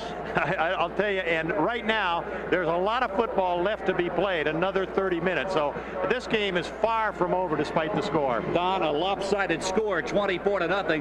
Likewise, the first half statistics, you will not believe, total yardage. It all belongs to the Huskies of Washington. Look at that. Fourth category down, 226 for Don James's Dogs, 42 for Larry Smith's Trojans. Yes, and the time of possession is so significant. This is what they had to do, wanted to do, to keep the ball away from Marinovich. And as it's turned out, they've ended up with points, despite using the clock up equally as well. You know, Greg Lewis, the outstanding tailback for Washington, he is number 1 in the conference in rushing, 7 in the nation overall, averaging 129 yards a game. Thus far in his career here at Washington, Lewis has 7 100-yard games, Don, and in all 7 of those games in which he has rushed for 100 or more, the Trojans, I should say the Huskies of Washington, have been victorious. So that is a big key element. Well, it is. He's had over the last couple of weeks 100-yard games. And again, and Ricky Irvin's last year had 9 100-yard games. So we'll see in the second half what shakes out for these two excellent ball carriers. You know, Larry Smith's Trojans, I'll tell you one thing, they have been in so many big games over the years. I mean, they thrive on big games at Southern California. Likewise, the other football powerhouses around the nation. This is nothing new for Southern California. I look for Chris Allen, the defensive coordinator of Southern California, to change some things dramatically. I also look for Todd Marinovich and the offense to come alive, Don. You can't keep two units like the offense and defense of Southern California in a negative situation long. No, you can't. But one thing that the Huskies must do, they cannot get conservative. They've got to stay and play the kind of first half through the second half. Throw the football as they see it. I would expect the Trojans to blitz more, trying to come after the Husky quarterback in this instance. By the other side of the coin, the Huskies can't let up on Marinovich. They've got to stay after him, whether they get him down or just get in his face. We talked at the outset of our telecast about what a crucial game this is. The loser here actually goes 2 games down, because what it does, it forces the loser to win every game the remainder of the year, and you hope the winner here loses 2 conference games. Right now, let's go down to the sidelines where Glenn Walker is standing by. Glenn? I'll tell you what, guys, this tunnel is very unusual for college football. Both teams have to walk in and out about 250 feet, and going into the locker rooms, the Washington players were saying, whose house? Dog house. The USC players weren't saying much, but right at the end, one guy said, hey guys, it ain't over with yet. So we'll see what happens at 24-0. I don't know. You got to kind of wonder. Back upstairs. All right, Glenn, thank you very much. We are ready to begin the second half of play. They love their dogs here in Husky land. And to boot it away, it is Travis Hansen. Back deep for the Trojans, Curtis Conway and Travis Hanna. It'll be Hanna at the 6. Out across the 27 and down near the 29, maybe to the 30. And the Trojans will have the ball at their own 28-yard line. Huskies man down.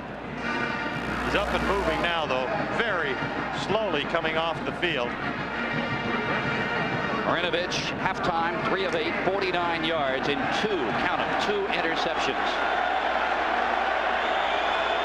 Look at the field position. SC, average field position. They have begun their drives at their 23. Washington at their own 47.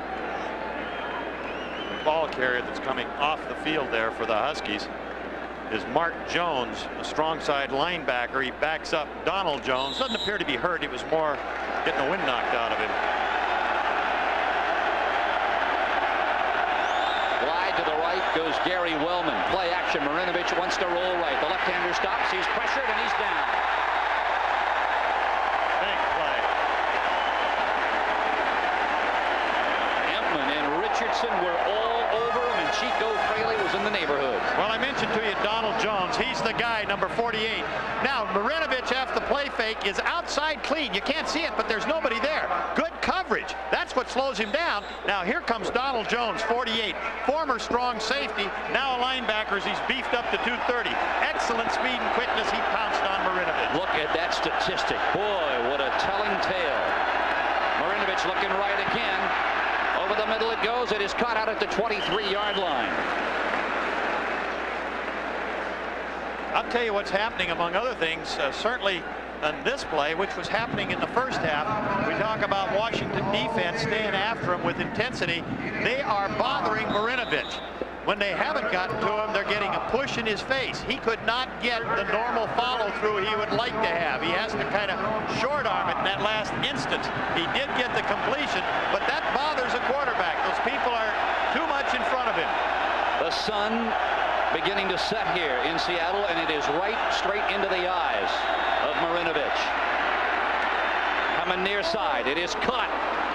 Travis Hanna has it. He spins around and is dropped at the 34 by Tommy Smith. Not enough for the first down either. Good recovery there after the little hitch pattern.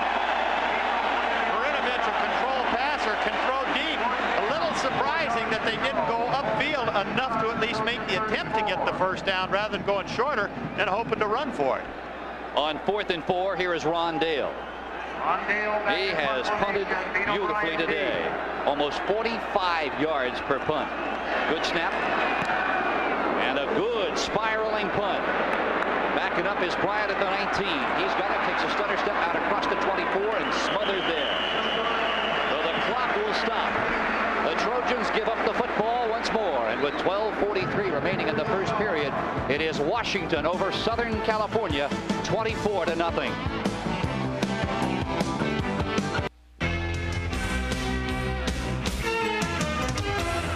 Unlike the traffic jams of Los Angeles, they have boat congestion here on Lake Washington.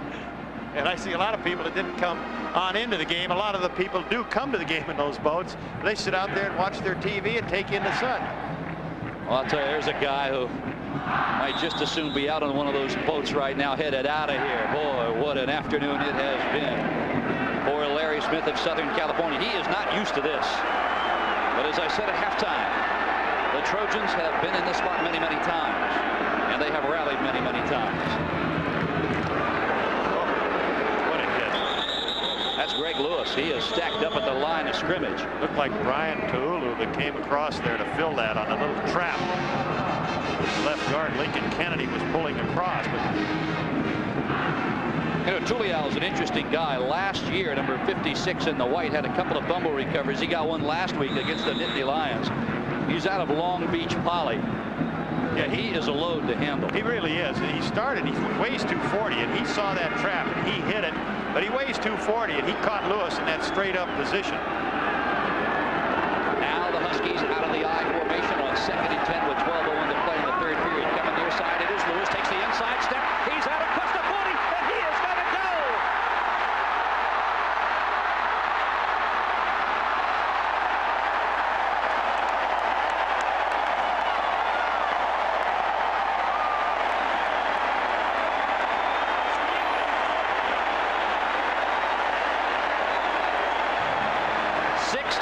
Yards before Calvin Holmes lassoed him.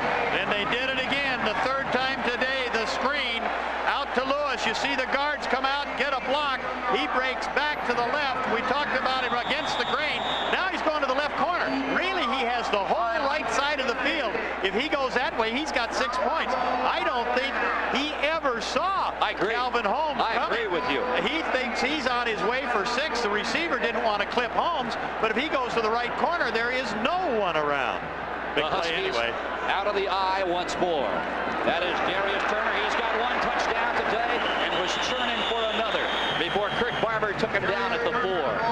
The attendance today, the 5th largest ever here at Husky Stadium, 72,617. I'll tell you, you could not get another person in here with a shoehorn, Don. Yeah, and school hasn't even started yet. They don't have all the students in, so you got a tremendous amount of support. And a lot of people felt that not only here, but up and down the coast, that the Huskies were probably the best team to challenge USC for the championship this year, despite the fact that it's early in a long season ahead. Well, you know, I mentioned at the tail end of the first half that they have more proven players back from a year ago than really any other team in the conference. And you add to that their superb home schedule. They have SC, they've got Oregon, Arizona, and the Bruins of UCLA all here at Husky Stadium. And I have to believe if they can stay healthy, this game right here, they're going to look back on and say, this game is what propelled them to Pasadena on New Year's. Well, there's still, as we've said, a lot of football left. But should they win this football game, a lot of those hurts that you're talking about, possible injuries, they aren't quite as bad. They go away faster. There's the draw. Didn't fool anybody. That was Bino Bryant, the 5'11" sophomore out of Los Angeles, is Dorsey High in giving Greg Lewis a rest. Brian Tuliao on the stop. Now that man right there is not used to seeing his defense pushed around. No, he certainly is not. We talked about them, and you said he isn't used to being beaten. Well, it's been a long time at 19-0-1. That's a bit before somebody's walked up on you. Sends everybody into the pattern. Going downfield. It is picked off. Intercepted at the 4-yard line by Southern California's Howard McCowan. Bad move by Brunell. Tried to fire it in there. They had people in front of it. You'll see the safety come across from right to left. I believe Howard McCowan, you just see him at the top of the corner there, see him break on the ball, did a nice job, but that's a ball that Brunell would like to have back, forcing the football, but it takes away a little of the momentum of the Husky offense. Brunell know he made a mistake, just about the only one he's made today as it happens. He said, how could I do that? But at least they got the Huskies where they're going to, the Trojans were going to have to make a long drive. Big hole on the left side, and a great job by Tommy Smith moving up from his free safety spot to stop it. Was.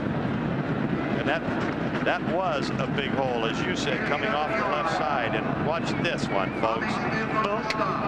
Pow. Felt that a little bit.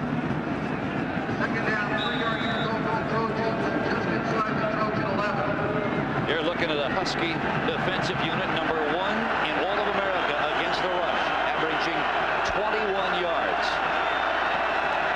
Marinovich, sprint left, looking downfield, throws. Wellman's got a step, and it is out of bounds. A flag is down, and it'll go against, I believe, the Huskies of Washington.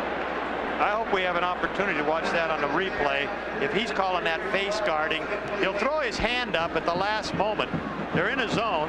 I don't know whether he pushed him. A good job of cutting down Chico Fraley on the outside to give Marinovich room to throw the football. I think he has to be referring to face guarding when he threw both of those hands up there.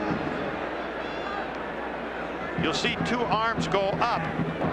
Pass interference, defense, automatic first down. I did not see contact at that stage.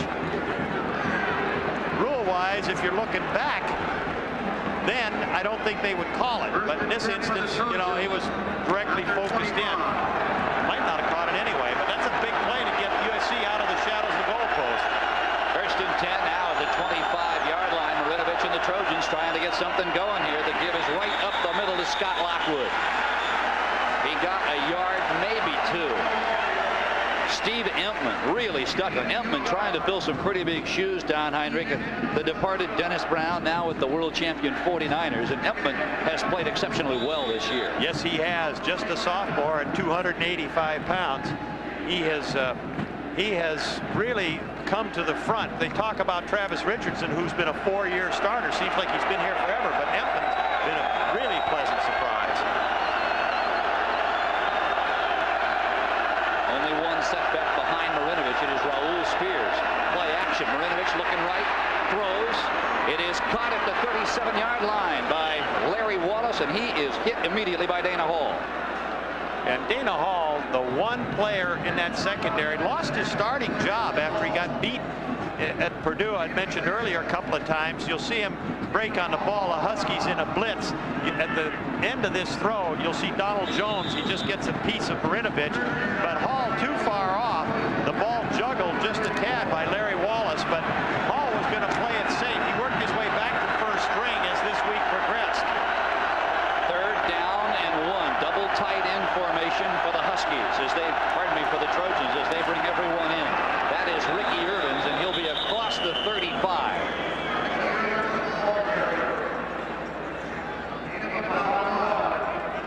Close to a first down. No indication yet. Frank Griffin, the Trojans tight end, says they got it, and they did. Interesting, you know, Don, in recent years, the Trojans have relied on a passing game which has utilized only half of the playing field, the outside half, from hash marks to the sideline. And I'll tell you, with Gary Wellman this year, Larry is trying to utilize 100% of the field in the passing lanes. Irvins looked like he tripped over the 35-yard line itself, and down he went. Chico Fraley covered him. Yeah, well, he can accelerate so quickly, but Chico Fraley also has excellent speed there. See him scraping off number 39. He's really in pretty good position to make that play. They were kind of both stumbling. Fraley trying to adjust to the move that Irvins was put on, and as a result, they both just kind of stumbled on down to the ground, but not much yardage out of it. Wellman wide right. Larry Wallace wide to the left. Marinovich laying it up for Wellman. He's open, and he can't get to the football. Yeah, that's what you call the patented timing pattern. Yeah, take a look right there at Todd Marinovich. coverage, and I'm going to tell you why. Because Donald Jones, coming from that strong side linebacker, dusted him.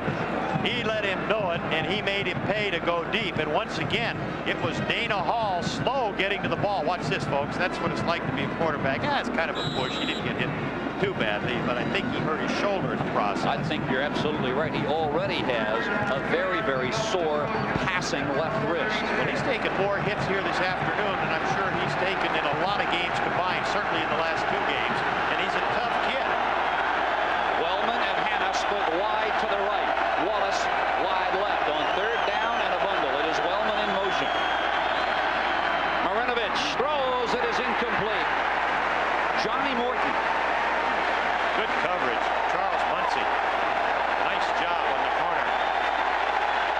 And the Huskies have held once more. And listen to the crowd.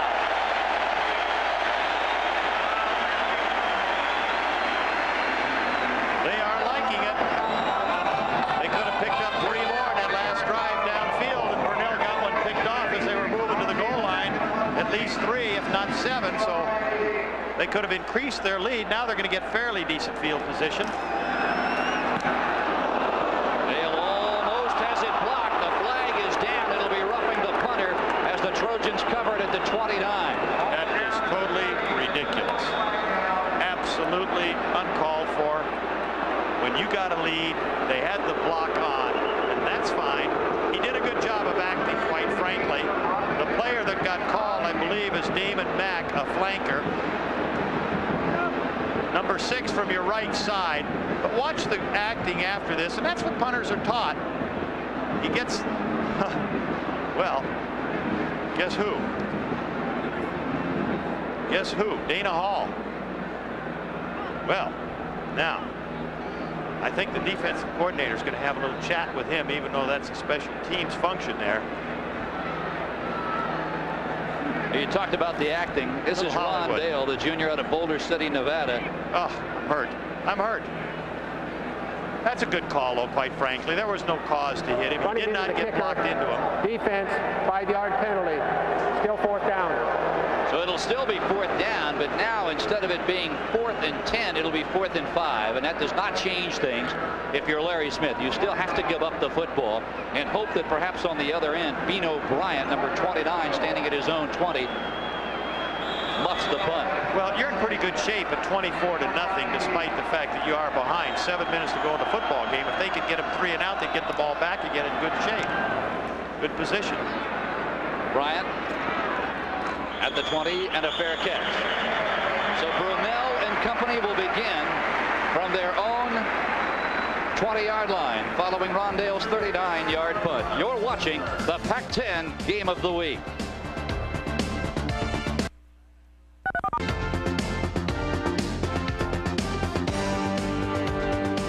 What an afternoon here up in what is oftentimes referred to as Fungus Corners. Oh, not today. Absolutely spectacular. 87 degrees in Seattle, Washington, back-to-back days. Same thing yesterday. And the Huskies are loving it, 24-0 over the Trojans of Southern California. And keep in mind, 9 of the 10 times the Huskies have advanced to the Rose Bowl, they have beaten the Trojans. The only exception to that back in 1959. We are set to go. The top 2 running backs in the Pac-10, not even close today. Urban's averaging less than a yard a carry. Lewis well up over 3. And that is Greg Lewis right there. He now has 66 yards on the afternoon. And keep in mind, in his career at Washington, he has 7 100-plus games. In all 7, the Huskies have won. Now, Don, if you're Southern California, you begin to look for that man right there, Scott Ross, to lead a charge to the quarterback or the tailback. Well, I think he's going to go after him without question. I mean, his track record is one of a very physical style of play. In fact, Larry Smith says, as a 4-year starting, he's an assassin to ball carrier statistics. Right, that's it. Lewis is having a pretty good day. From the eye, play action. Brunell rolling left. Now unloads in and out of the arms of number 17, Curtis Gaspard, the senior backup split end out of New Orleans. Good coverage by Mike Salmon. Yeah, but that was a ball, realistically, it went into his hands. The problem was that Brunell threw the ball entirely too hard. he had a lot of velocity on that when he wasn't all that far away, so it made it a difficult catch. So really, Brunell should have taken a little bit off of it. He has the capability. I've watched him. I watched their final scrimmage. He's got all the throws as far as touch and strength of arm. In that instance, just a bad choice. On 3rd and 9, there's the pitch on the option. Lewis tries to turn it inside, and a great job on the part of Craig Hartziker, forcing Lewis to the inside. Well, part of it was the fact that Darius Turner, who was leading it as the fullback, Lewis was just sprinting for the corner. All he had to do was cut it back a notch or two, gear down, let Turner stay in front of him, and he could have broke behind him and picked up 6, 7, 8 yards. But he just ran out around him there, right into the tackler. To punt it away, Channing Wiles. Only the 2nd time he has punted this afternoon. It is Scott Lockwood and Curtis Conway back deep for Southern California. Block. Almost, and the punter goes down. And that is a legitimate roughing the punter. No matter what happens here, it won't stand. The Huskies will retain possession of the football. Now they drop one. I guess the official just kind of wanted to think about it, so it's tit for tat. Comes up the middle. You can't see that very clearly. Galvin Holmes, you'll see right in between the guard's center spot.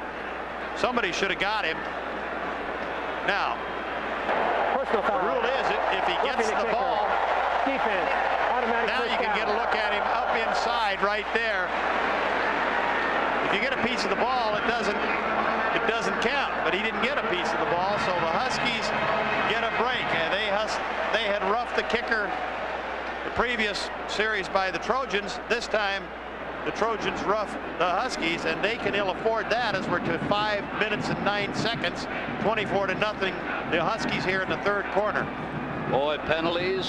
Can you believe a Trojan team has seen the officials' flag 11 times today for 93 yards? Southern California's total offense is 66 yards today. Brunell gonna put it up again.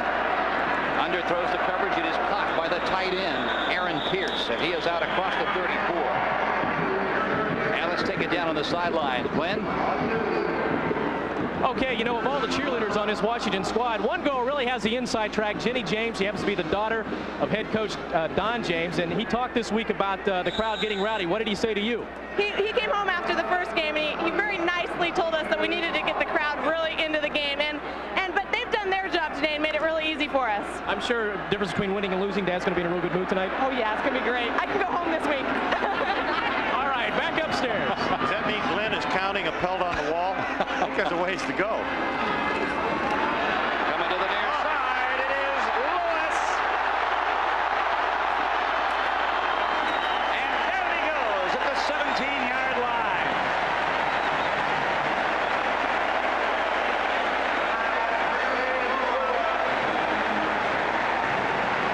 Lewis bounced to the outside and found no containment whatsoever. Well, the USC defense, watch him overplay it. See the whole side of the right going that way to your left. Lewis just bellies it back. No contained man out there. Now it's a foot race. He's had so many big plays this afternoon. In this heat, I think he's getting just a little bit weary, but another big play by Lewis, who is racking up some yards. 112 thus far, 300-yard games, 3 100-yard games so far this season. From the eye, that is Darius Turner, and he is stacked up at the line of scrimmage. Nothing doing. Clock running, 3:43, 3:42 remaining in the 3rd quarter. Huskies, they scored 24 unanswered points in the first half, and that is where we stand. You talked about those penalties. USC had 11 penalties total in 2 ball games coming in here. They've had 11 so far in this football game, and we aren't over the 3rd quarter. 2nd and 10, the ball at the 17-yard line. From the eye, Brunell barking the signals. Coming left side, great play action. could take it for a few. He's inside the 15, the 10, and slides out of bounds at the 9-yard line. Well, that'll be a turf burn, I'll tell you that. He'll accept it right now, but the way he slid for it, play action, fake, watch him accelerate right here. He makes the decision to run right there. And I tell you, it's a little deceiving because he is moving, trying to get out of bounds there. Did a good job of keeping. Third down. Not bad. Looks just like he's going into second base. Tumbling over just a little. Yeah, that hurt, I'll tell you, folks. And the next thing you have to concern yourself is that they get a lot of infections off this type of stuff. Third down and 1. There's Lewis hit at the line of scrimmage, trying to dive on top of the heap. Kurt Barber on the stop. About a yard. Clock continues to run. And now they'll stop it and bring the chains out. You know, you talk about Greg Lewis. We have certainly called his number all day long. No Husky running back has ever put 2 1,000-yard seasons back-to-back, Don, and they've had some pretty outstanding running backs here. Well, Joe Steele, of course, had some great years, and then Vince Weathersby. Steele, the #1, Weathersby, #2, a hard-nosed type of guy, and then there was Hugh McElhaney, the king, and they don't come any better than him. He had more shake and bake to him than most guys will ever see. And the Huskies are going on 4th down. Turner, the up man. Here comes Brunell. He is going to go at the 1-yard line. The Huskies will have the football. First and goal. Well, the pass option on his part, Marcus Hopkins, the strong safety, came across to make the play, was covering the receiver, but the moment that Brunell saw he had a chance to get the first down and a possible touchdown, watch him put it away here. He's trying to cut back, does a little bit, and then makes the dive, comes up less than a yard short, but more importantly, 4 downs to knock it in. Big play on 4th down. Not like the Huskies' normal conservative approach. The Huskies' offensive surge has been phenomenal today. There's Turner, and the surge is there again. Touchdown, Washington.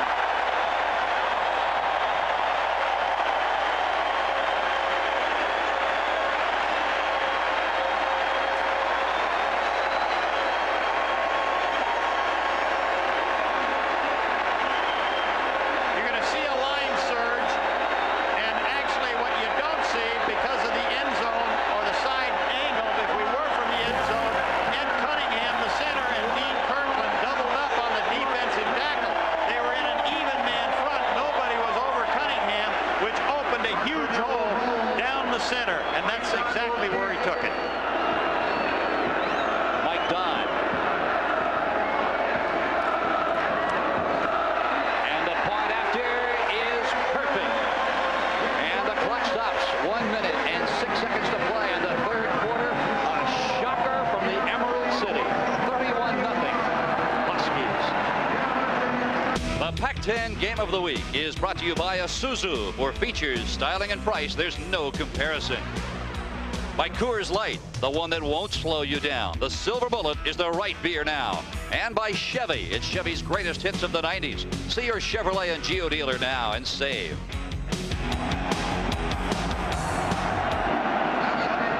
The Husky faithful are hooping it up here in Washington as Travis Hanna gets set to let it go. Boy, Hansen, a freshman.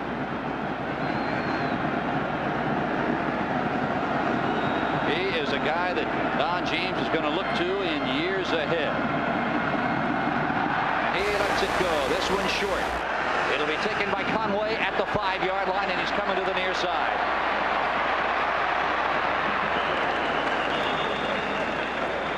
Great ankle grab by Eric Briscoe to bring Conway down. Washington scoring drive. They went 80 yards in 11 plays, and again, for the 3rd time today, they ate up the clock. Yeah, and you know what is really surprising, Phil, that I don't care what year it is, whether the Trojans in this instance have 7 veterans back or starters, and we got a flag down now. out of this whole ball club. It's the least number in 25 years.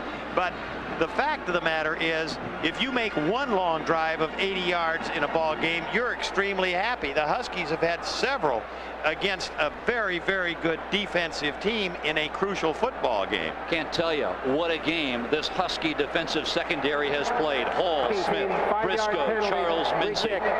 There's a guy that's played pretty good himself. Boy, look at those three games. That's a trio he'll put up against anybody in the nation. Opened the season with 156 yards and has been up over the century mark ever since. Yeah, and that's just rushing. Now, if you took all-purpose yards or pass receptions that he adds to it, one long run on the screen that almost resulted in a touchdown, a couple other screens earlier, one they started the ball game with. Don James most unhappy. Yeah, you talk about it, Lewis. You're absolutely right. He's got 98 more yards catching the football today. So, you know, he's right at 200 yards. Probably won't play anymore. And the Huskies right now, they're bringing in Billy Joe Hobart, who is their backup quarterback. And he is a punter for him. Almost won the punting job from Puyallup down the road here. Highly sought out of college. And he's going to kick off. So they're looking for big things from him along the way. He just, unfortunately, Brunel has got a year on him, and as a result, more experience at quarterback, but he's getting into kickoff anyway. Now, from the 12-yard line, Conway will get another shot. Wow. What a great job by Butler. You called it another shot. He took a shot. Hillary Butler just about took his helmet off. I mean, that's a big league hit right there. Let's pause to let our local affiliates identify themselves. You're watching the Pac-10 Game of the Week on Prime Network.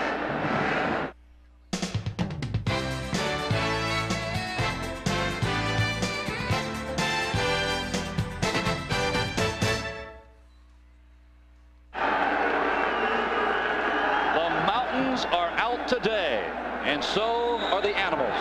The dogs have been spectacular. You know, you come down that tunnel and they get to barking big time against their opponents, trying to intimidate them a little bit before they ever get to the field. First and 10, Marinovich, Lasso gets away and now throws, and it is incomplete. Chico Fraley had a shot and nailed Marinovich again. Larry Smith is saying, what happened to our pass protection? Chico from the right side of your screen, and that's what can bother any quarterback. He doesn't even have a chance to set up Marinovich before Fraley just jumps in his face, and then it's followed up very quickly as he gets popped right there by Steve Eplin and dumps the football off for an incompletion. Now from the shotgun, look at that spread formation by Southern California. Over the center it goes. It is caught by Lockwood, and he is nailed at the 32. Don, you've talked about the Husky defense. You know, the loss to Arizona State last year was almost a godsend, because following that loss, Don James said, restructure a defense that can win, and they have won ever since. Well, you know, he changed the style of the defense, too. More of a blitzing, attacking type of an approach. And we got the Huskies coming across, but no snap of the football. Little movement up front. I do believe by Mark Tucker, the preseason All-American. Yeah, I think you're absolutely right. The senior out of Banning High School got caught moving on the line of scrimmage, so that will push the Trojans back again. Trojans looks to be, they send in their false start, offense, still third down. Officials call. They send in most of their plays by receivers. They will signal some. Just came in with 2 receivers. The Huskies make a quick change, but the Trojans are liable to be going to their 2-minute drill through the whole 4th quarter. Hurry up and keep it moving. And they may be going to Shane Foley, the backup senior quarterback out of Newport Beach. Marinovich throws. It is knocked down by Fraley. Oh, what a move! He came right over the top of Scott Lockwood and knocked the ball away. Lockwood has to think Fraley was dropped from the heaven. Well, that is out of nowhere. That is 39 on the right. Absolutely perfect. Watch him reach in with the right hand. No contact really to amount to anything. Keeps the left arm back and a little bit of maybe light contact, but not enough to amount to anything. You cannot cover a person any better than that. Chico Fraley having a big day. It appears as if we will see Shane Foley coming into the ball game, and Larry Smith trying to explain to Marinovich why. What a punt. Brings snow. Ball is muffed and then covered at the 29-yard line by Bino Bryant, and the Huskies will have it. A 43-yard punt from Rondale. So Marinovich, it appears, will be spelled when the Trojans get the football back. And here comes Mark Brunell once more. Boy, what an afternoon he has had. Coming into this game, Brunell had hit on 35% of his passes. Today, he is 12 of 22 for 197 yards and 2 touchdowns. And he's had, well, up until today, the 2 longest runs from scrimmage, a pair of 47-yarders in those 2 ball games. Until this afternoon when Lewis in and out of the arms of Scott Ross before Don Gibson took him down. When that man right there cranked up some big ones. That's it. The final play of the 3rd quarter. 3 down and 1 up. We're coming back to Seattle for the final quarter of play. Huskies 31, Trojans nothing. They're seeing more than they want to get from him, and then Turner taking it in from a yard out. And the Huskies 136 yards to USC's 33, and who would have ever thunk it? Woo. Lewis combined yardage today over 200, 112 rushing, over 90 receiving. He has been all world. He is number 1 in the conference, number 7 in the nation, and I think it's safe to say he is moving on up. Well, he is, and he's getting an awful lot of help from that offensive line. You got to give them credit, and there you get a look at the USC Trojans and Todd Marinovich in particular as he puts his hand through his hair and saying, man, I've never been treated like this. They're roughing me up a little out there. 2nd down and 4 from the 34 as we begin the 4th period of play. Boy, look at Lewis. Had he bounced more to the outside, he probably would have gotten around Willie McGinnis, but it was not to be. You know, Don, I think if we were to talk to Larry Smith tomorrow about this game, while certainly there have been some breakdowns by USC defensively, I think the thing that Larry Smith would say is we faced one heck of a football team today. I think he'd say that.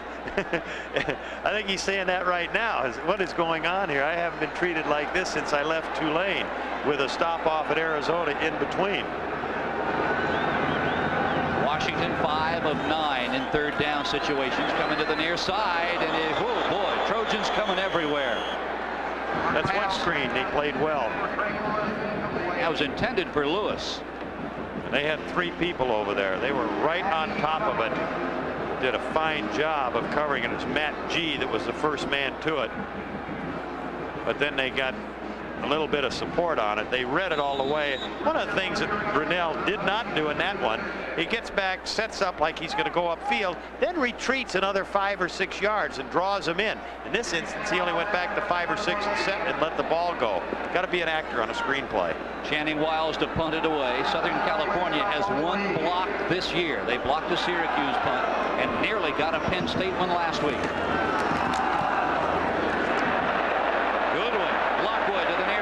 Got it at the 17.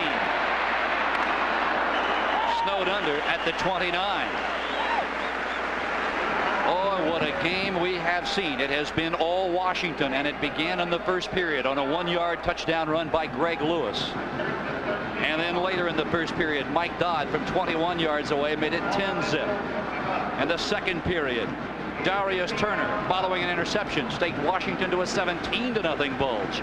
And then before intermission, Mario Bailey from Brunell 24-0. And then late in the 3rd period, it was Darius Turner again, his 2nd touchdown scamper of the afternoon. Shane Foley looks left, comes to the near side. It is caught at the 35-yard line. And down goes the tight end, Yanni Jackson. Shane Foley, the 6'2", 200-pound senior from Newport Beach, California. I tell you, he's the guy you call the blue-collar type of quarterback. He goes in there when the Trojans need to get a fire. You know, what's he got to be thinking when he said, well, I know I'm not going to get the play unless we get way ahead. We're never going to be behind, at least significantly, where I'll get in. And in this instance, 31-0. I mean, this is incredible. You know what the Huskies have done? They have sustained the intensity of play in all areas. Punting, I mean, kicking, offense, defense. That is hard to do for 4 quarters. Of course, the 4th quarter isn't over, but they've stayed after it. Well, that's a good point. Offensively, Washington has played the game in Southern California's secondary. Yes, they have. There's Foley as he trips over his own interference, and Tyrone Rogers covers him. And it can also be said that they have played in the Southern California offensive backfield in a lot of respects, as they've handled Ricky Irvin's what will probably end up his lowest yardage of the year. And there's a guy that's going to have a nice evening ahead of him and a major contributor. And on the other hand, oh, really, will he ever be? And Todd Marinovich, you know, they were in his face all day, just what they needed to do. And there's Todd. He said, boy, I don't remember Daddy telling me about days like this one. Foley rolls left on the option. He'll take it himself across the 40, the midfield stripe, and down he goes to the Husky 40-yard line. Charles Mincy, the senior quarter out of Downing High School in Los Angeles, the last man between Foley and Touchdownsville. Yeah, nice job running the option. Only the second time he fakes the pitch and then brings it up inside. The Huskies overrunning a little bit. Smith takes a shot at him there, and then finally some of the other players come across to make the play. Mincy being one for sure. But, you know, you look at Marinovich, the poise Marinovich has, and that is the longest run of the day, but the poise that Marinovich has is just outstanding. Foley drops the snap, picks it up very calmly, and then is covered by Tyrone Rogers once more. Yeah, as they didn't get that exchange, but as I was saying, you know, you come to think of Marinovich as being a veteran player, almost like you would a senior, when in reality he's only had the freshman year and 2 ball games. But they've come to expect, either the public or the rest of the team or the coaches, so many big things from him. And today he's getting a lesson where every time he turns around, somebody's attacking him. And of course, defensively, the Huskies are handling the run.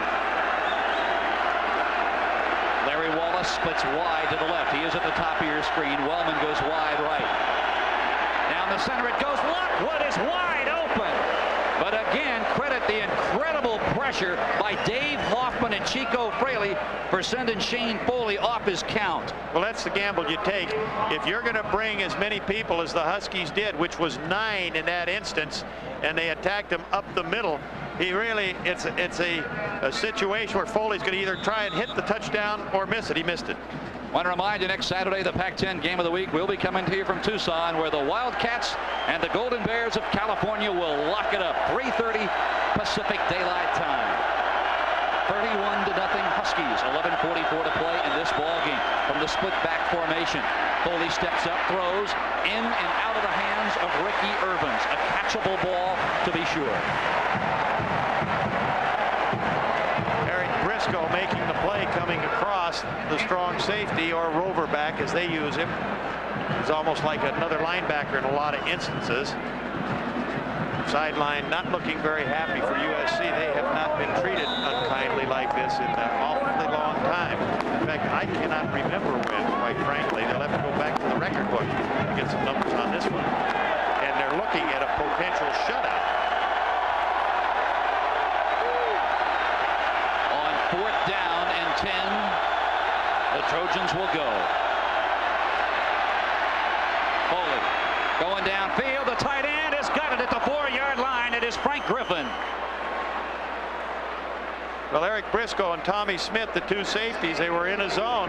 They just did not react very well as the tight end down the middle. And here again, now the Huskies with a 3-man rush, so he does get plenty of time. And a good job throwing the football, reading the defense, but you can see the 2 safeties coming across there late to Griffin. Big catch. Foley rolled under at the 6. The first man to hit him, Charles Mincy and Dave Hoffman. This by far Southern California's deepest penetration, and it's taken them 3+ quarters to get there. Well, you know, that option was played pretty well, and you're absolutely right, Phil, that they have had great difficulty sustaining any kind of a drive today.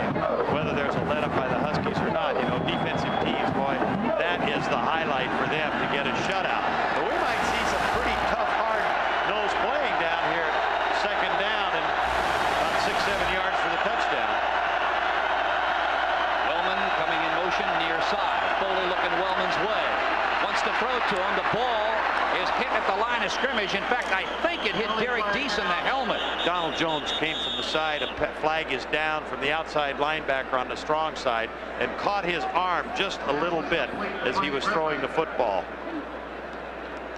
You'll see Donald Jones from the right, kind of a semi-roll. He's sort of faking out there, but he's got a delay to the tight end. You see that Jones grabs him and sort of spins him around. Pass hit an ineligible lineman on the offense. Holding defense. The penalties offset each other. The penalties will offset each other and will replay the down. I'd like to know where the holding came from defensively. Probably on a receiver, which I did not pick up, quite frankly. If it was to the delay man coming out of off the line of scrimmage after sort of like slow blocking, it counts 1, 2, 3 and then releases, then the linebacker in normal cases is going to grab him there, thinking that he's a blocker and use his hands to come off of it. That's the only person I saw it conceivably could be. Southern California trying to avoid the shutout. The last time they got the offer back in 1985. Foley coming near side. He is hit, and it is intercepted at the 1-yard line.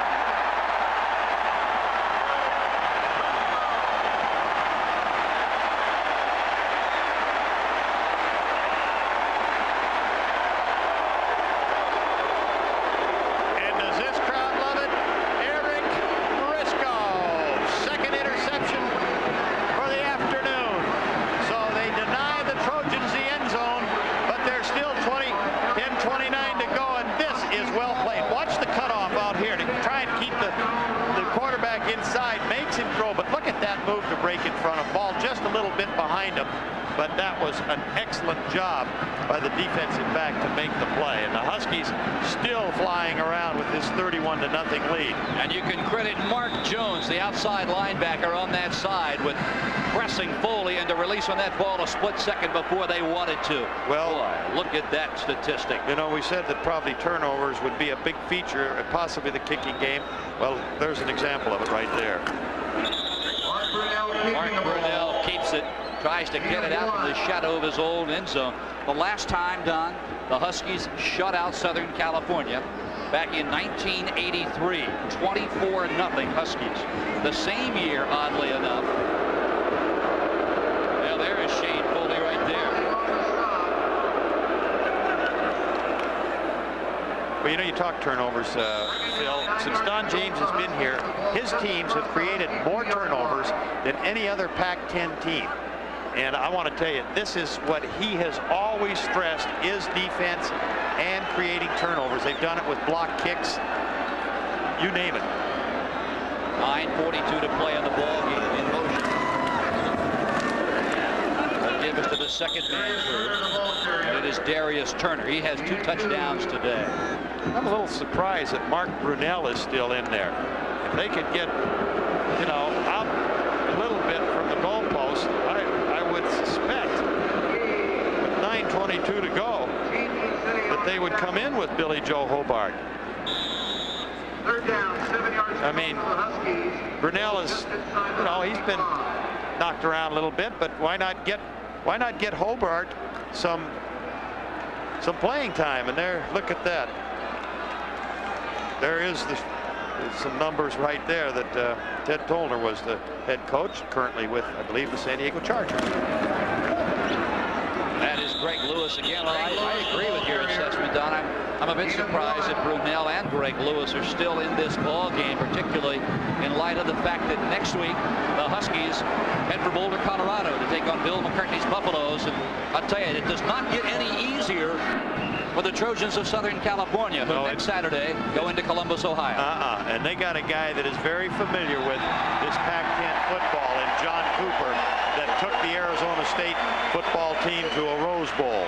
And Cooper remembers last year at the Coliseum.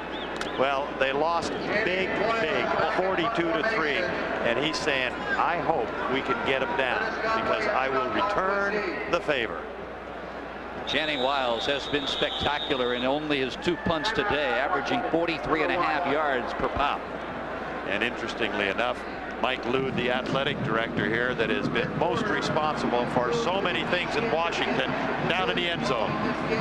Clock stops with 8:06 to play. You're watching the Pac-10 game of the week.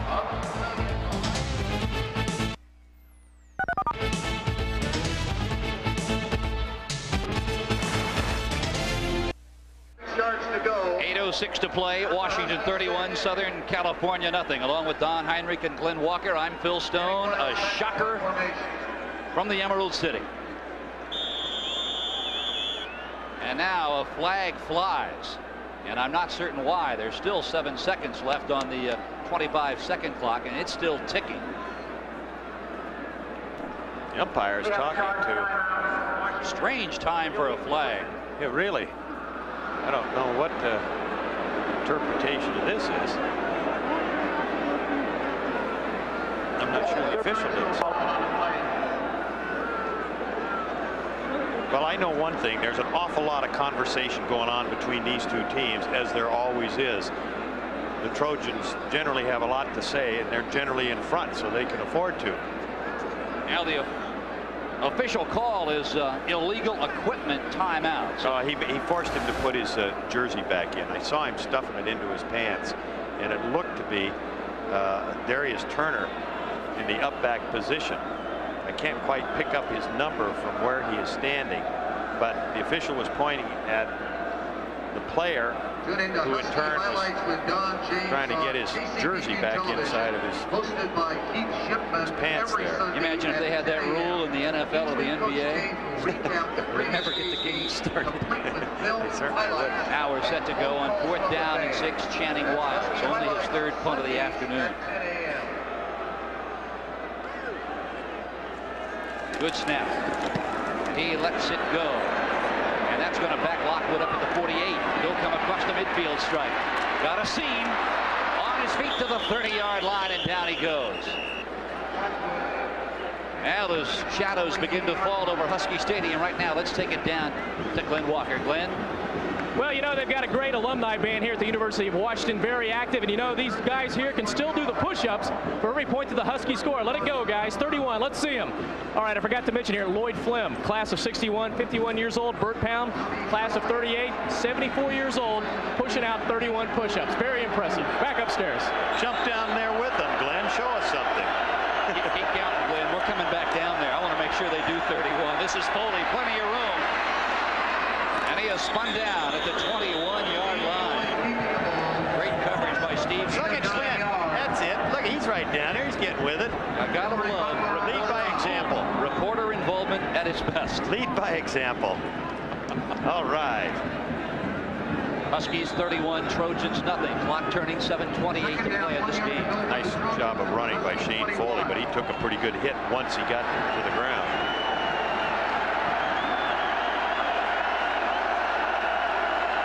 Raul Spears, the lone setback. Foley looking downfield, underthrows the coverage. He's got a receiver, and down he goes at the 11.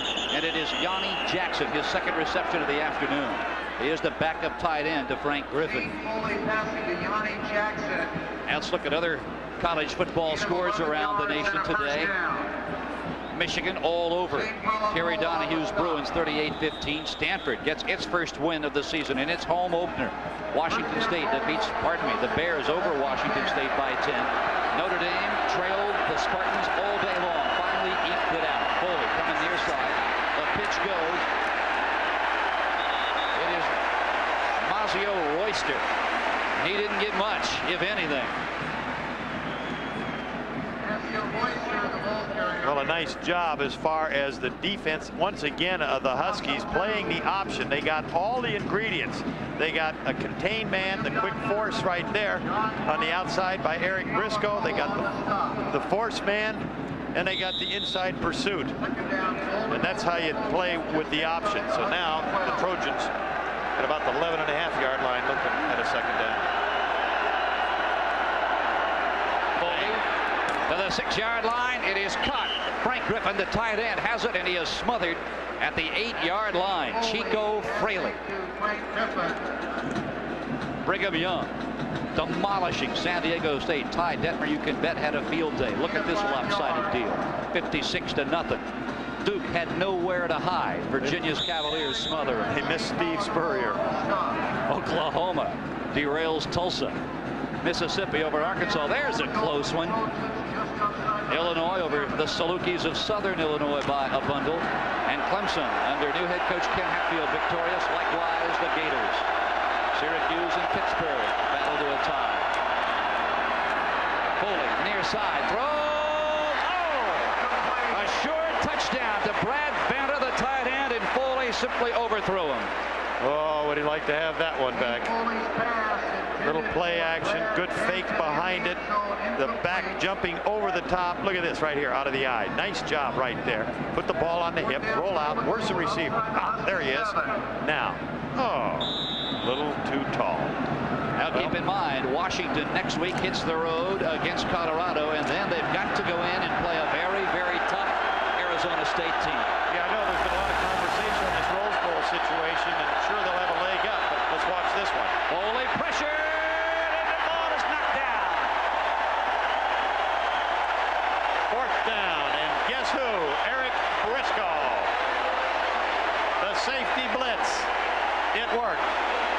Don, that play right there, a microcosm of what has taken place all day long. Indeed, they have not been able to deal with the Husky blitzing. But as I said earlier, this is one game, and Larry Smith says, I don't understand why we aren't picking these guys up. One thing is they have not rolled out a whole lot or not sprinted away to get out of trouble. And you look at it again from the right side, you'll see Briscoe, 28, catch his arm, but they're getting good pressure the other way. It doesn't matter.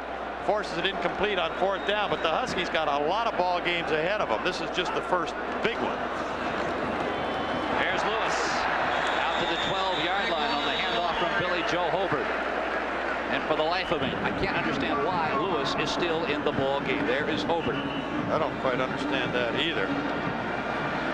He is a fine young quarterback. They have 2 excellent young ones, very talented, as we catch a little sideline enthusiasm. And we're talking, folks, this has been a huge game, as you see Brunell there among other things, for the Huskies. Lewis again.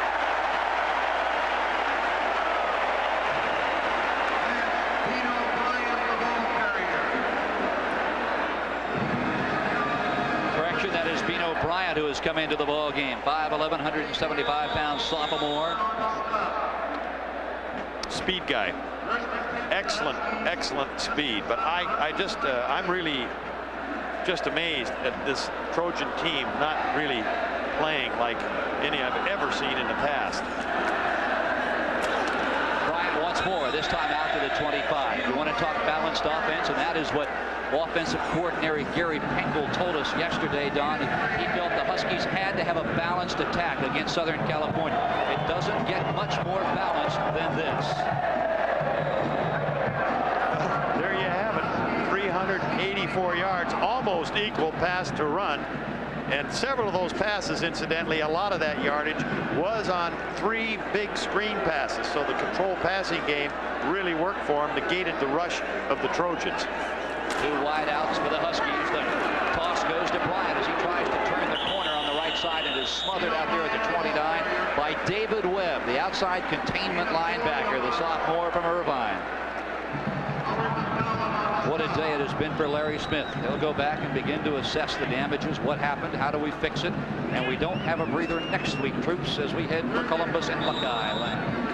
And you don't know how sore a shoulder that Todd Marinovich has. You may not know until later on in the week. The Huskies, a fine job of disguising the coverages a good share of the time. Bryant pounding it up the middle again. You know, when Marinovich did have time to throw the football, Washington, because of his poise and ability to read defenses far beyond his age, they did a lot of things, worked in a lot of areas of showing him one thing and doing something else, which forced him to buy a little more time back there that he was not getting because of the heavy rush up front. On the near side is Damon Mack, number 6. First down, 3-1 Washington. Bryant, correction, Mac Jones levels an official. Yeah, and Jones might have gone the distance really, because he has terrific speed, and the official, he just stood there paralyzed.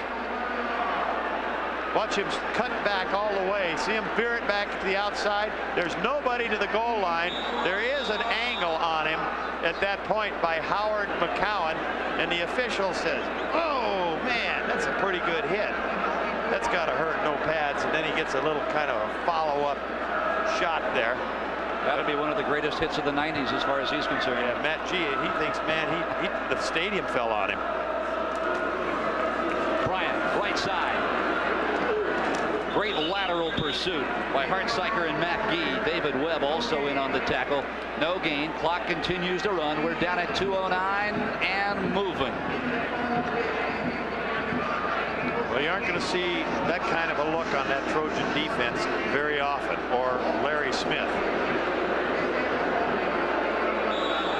This is a situation that they do not experience too often, and rather humbling, but you can rest assured send them back to the drawing board and get the intensity going for next week. Bino Bryant through the left side. Not much. Matt Gee once again. But most importantly, the Huskies just want that clock to tick down. We are at 1:30 and counting. Washington now a total of 406 combined yards passing and rushing. USC 163. 407 to 163. Unbelievable. Now the Washington Huskies began the 1990 Pac-10 season as the winningest team in the conference in the decade of the 80s. Don James wins his 150th.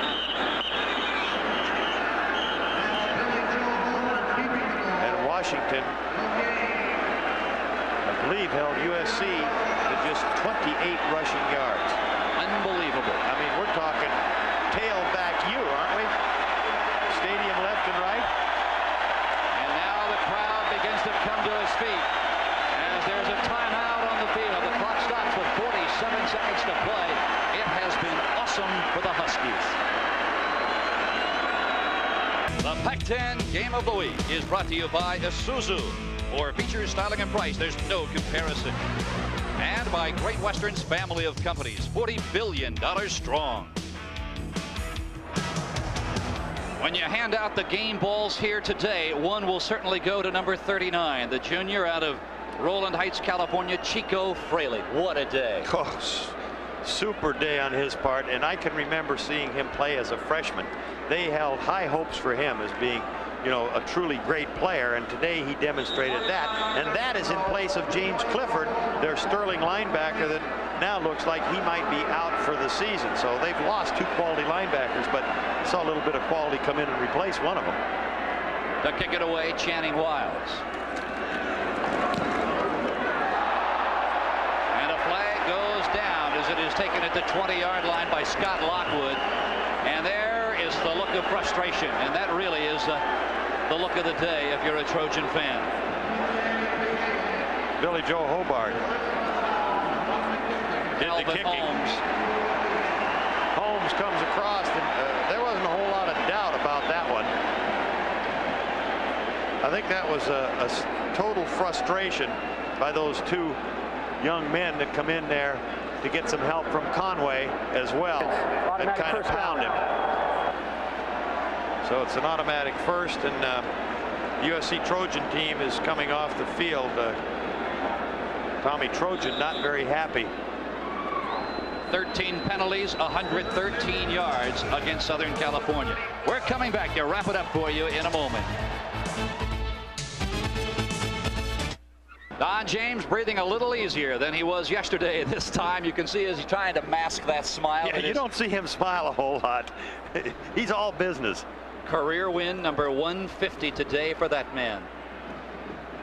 That spans 20 years as a head coach. 4 at Kent State, 16 here as he starts the dean of the Pac-10. Walked into his office yesterday and I said, Don, I would have been here earlier, but the traffic was worse here than it was in Stowe, Ohio, a little tiny hamlet in northeastern Ohio outside Kent. He understood. That's Bino Bryant. And that may just do it as the clock continues to run. Well, you know, this has got to be a marvelous feeling for Don James, having lost 4 straight. And they have all been played well when he's played USC, but coming up short. The games have been closer than the scores, and yet the scores have been reasonably close. And this one, I mean, we're talking a blowout. And we'll listen as this crowd begins to roar once again.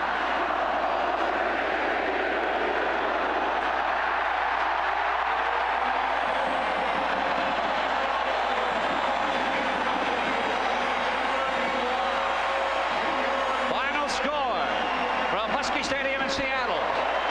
Washington 31, Southern California nothing. We're coming back in just a moment to wrap it up for you from a very, very happy Husky land. As the sun begins to set over Seattle, the Washington Huskies 31, the Trojans of Southern California nothing. SC coming in a 5.5-point favorite. It was not to be today. Now, next Saturday, we will come to you from Arizona, where the Arizona Wildcats and the Golden Bears of California will lock up. Outstanding Golden Bear wide receiver Brian Treggs will try and add to his 7 catches per game average, and quarterback Ronald Veal and that host of running backs he has behind him will be going all over the place in Tucson, and we'll be there at 3:30 Pacific Daylight Time to bring it all to you. What a day it has been for Chico Fraley. And Glenn Walker's got him. Glenn? Well, here he is, number 39, the player of the game. Chico, you shut out USC, one of the top quarterbacks in the country. What did you see in the films that you were able to do? Well, we just saw, it was basically all emotion. Our defense came out, we studied film every day for 2-3 hours a day. Our defensive line just penetrated on them. We had a really good team, but we felt that we could attack and control them a little bit more, and not let Marinovich check to some of his key plays. He seemed to be very confused by the noise from the crowd. How much did that help? That helped a lot. Our fans are great. This is one of the best ones I've ever been in. The crowd was excellent. I just want to go and stay with the rest of the team right now and thank everybody. Hey, go inside and celebrate. Congratulations. Thanks. Okay, Chico Fraley, the player of the game. Big win for the Washington Huskies. Back upstairs. Maybe none bigger, Glenn, in the last several years. Final score 31-0 over Southern California. I think it is safe to say, Don, that for the University of Washington, their centennial celebration has gotten underway in grand fashion. Well, it certainly has, and I'll tell you the other thing is we said at the beginning of this football game, a bit of a mismatch from the quarterback standpoint, but that you couldn't measure emotion, and Chico Fraley said it. Now you talk about Todd Marinovich. I have never seen him have a game like that in the 1+ year he has been at Southern California. While for Mark Brunell, who had not played well, what an afternoon it was. The final score, Huskies 31, Trojans nothing. Stay tuned now for all of the college football highlights. The Pac-10 Game of the Week has been brought to you by Isuzu. For feature, styling, and price, there's no comparison. By Great Western's family of companies, $40 billion strong. By your Toyota dealers and their quality line of cars and trucks. Toyota, I love what you do for me. By Coors, enjoy the original taste of Coors, the Rocky Mountain legend. By Chevy, it's Chevy's greatest hits of the 90s. See your Chevrolet and Geo dealers now and save. By the World of Hilton, $1 billion better. For reservations worldwide, call 1-800-HILTON. By Lexus Automobiles, the result of a relentless pursuit of perfection. And by Bank of America, leading the way to easier banking.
This has been a special presentation of MSG Network.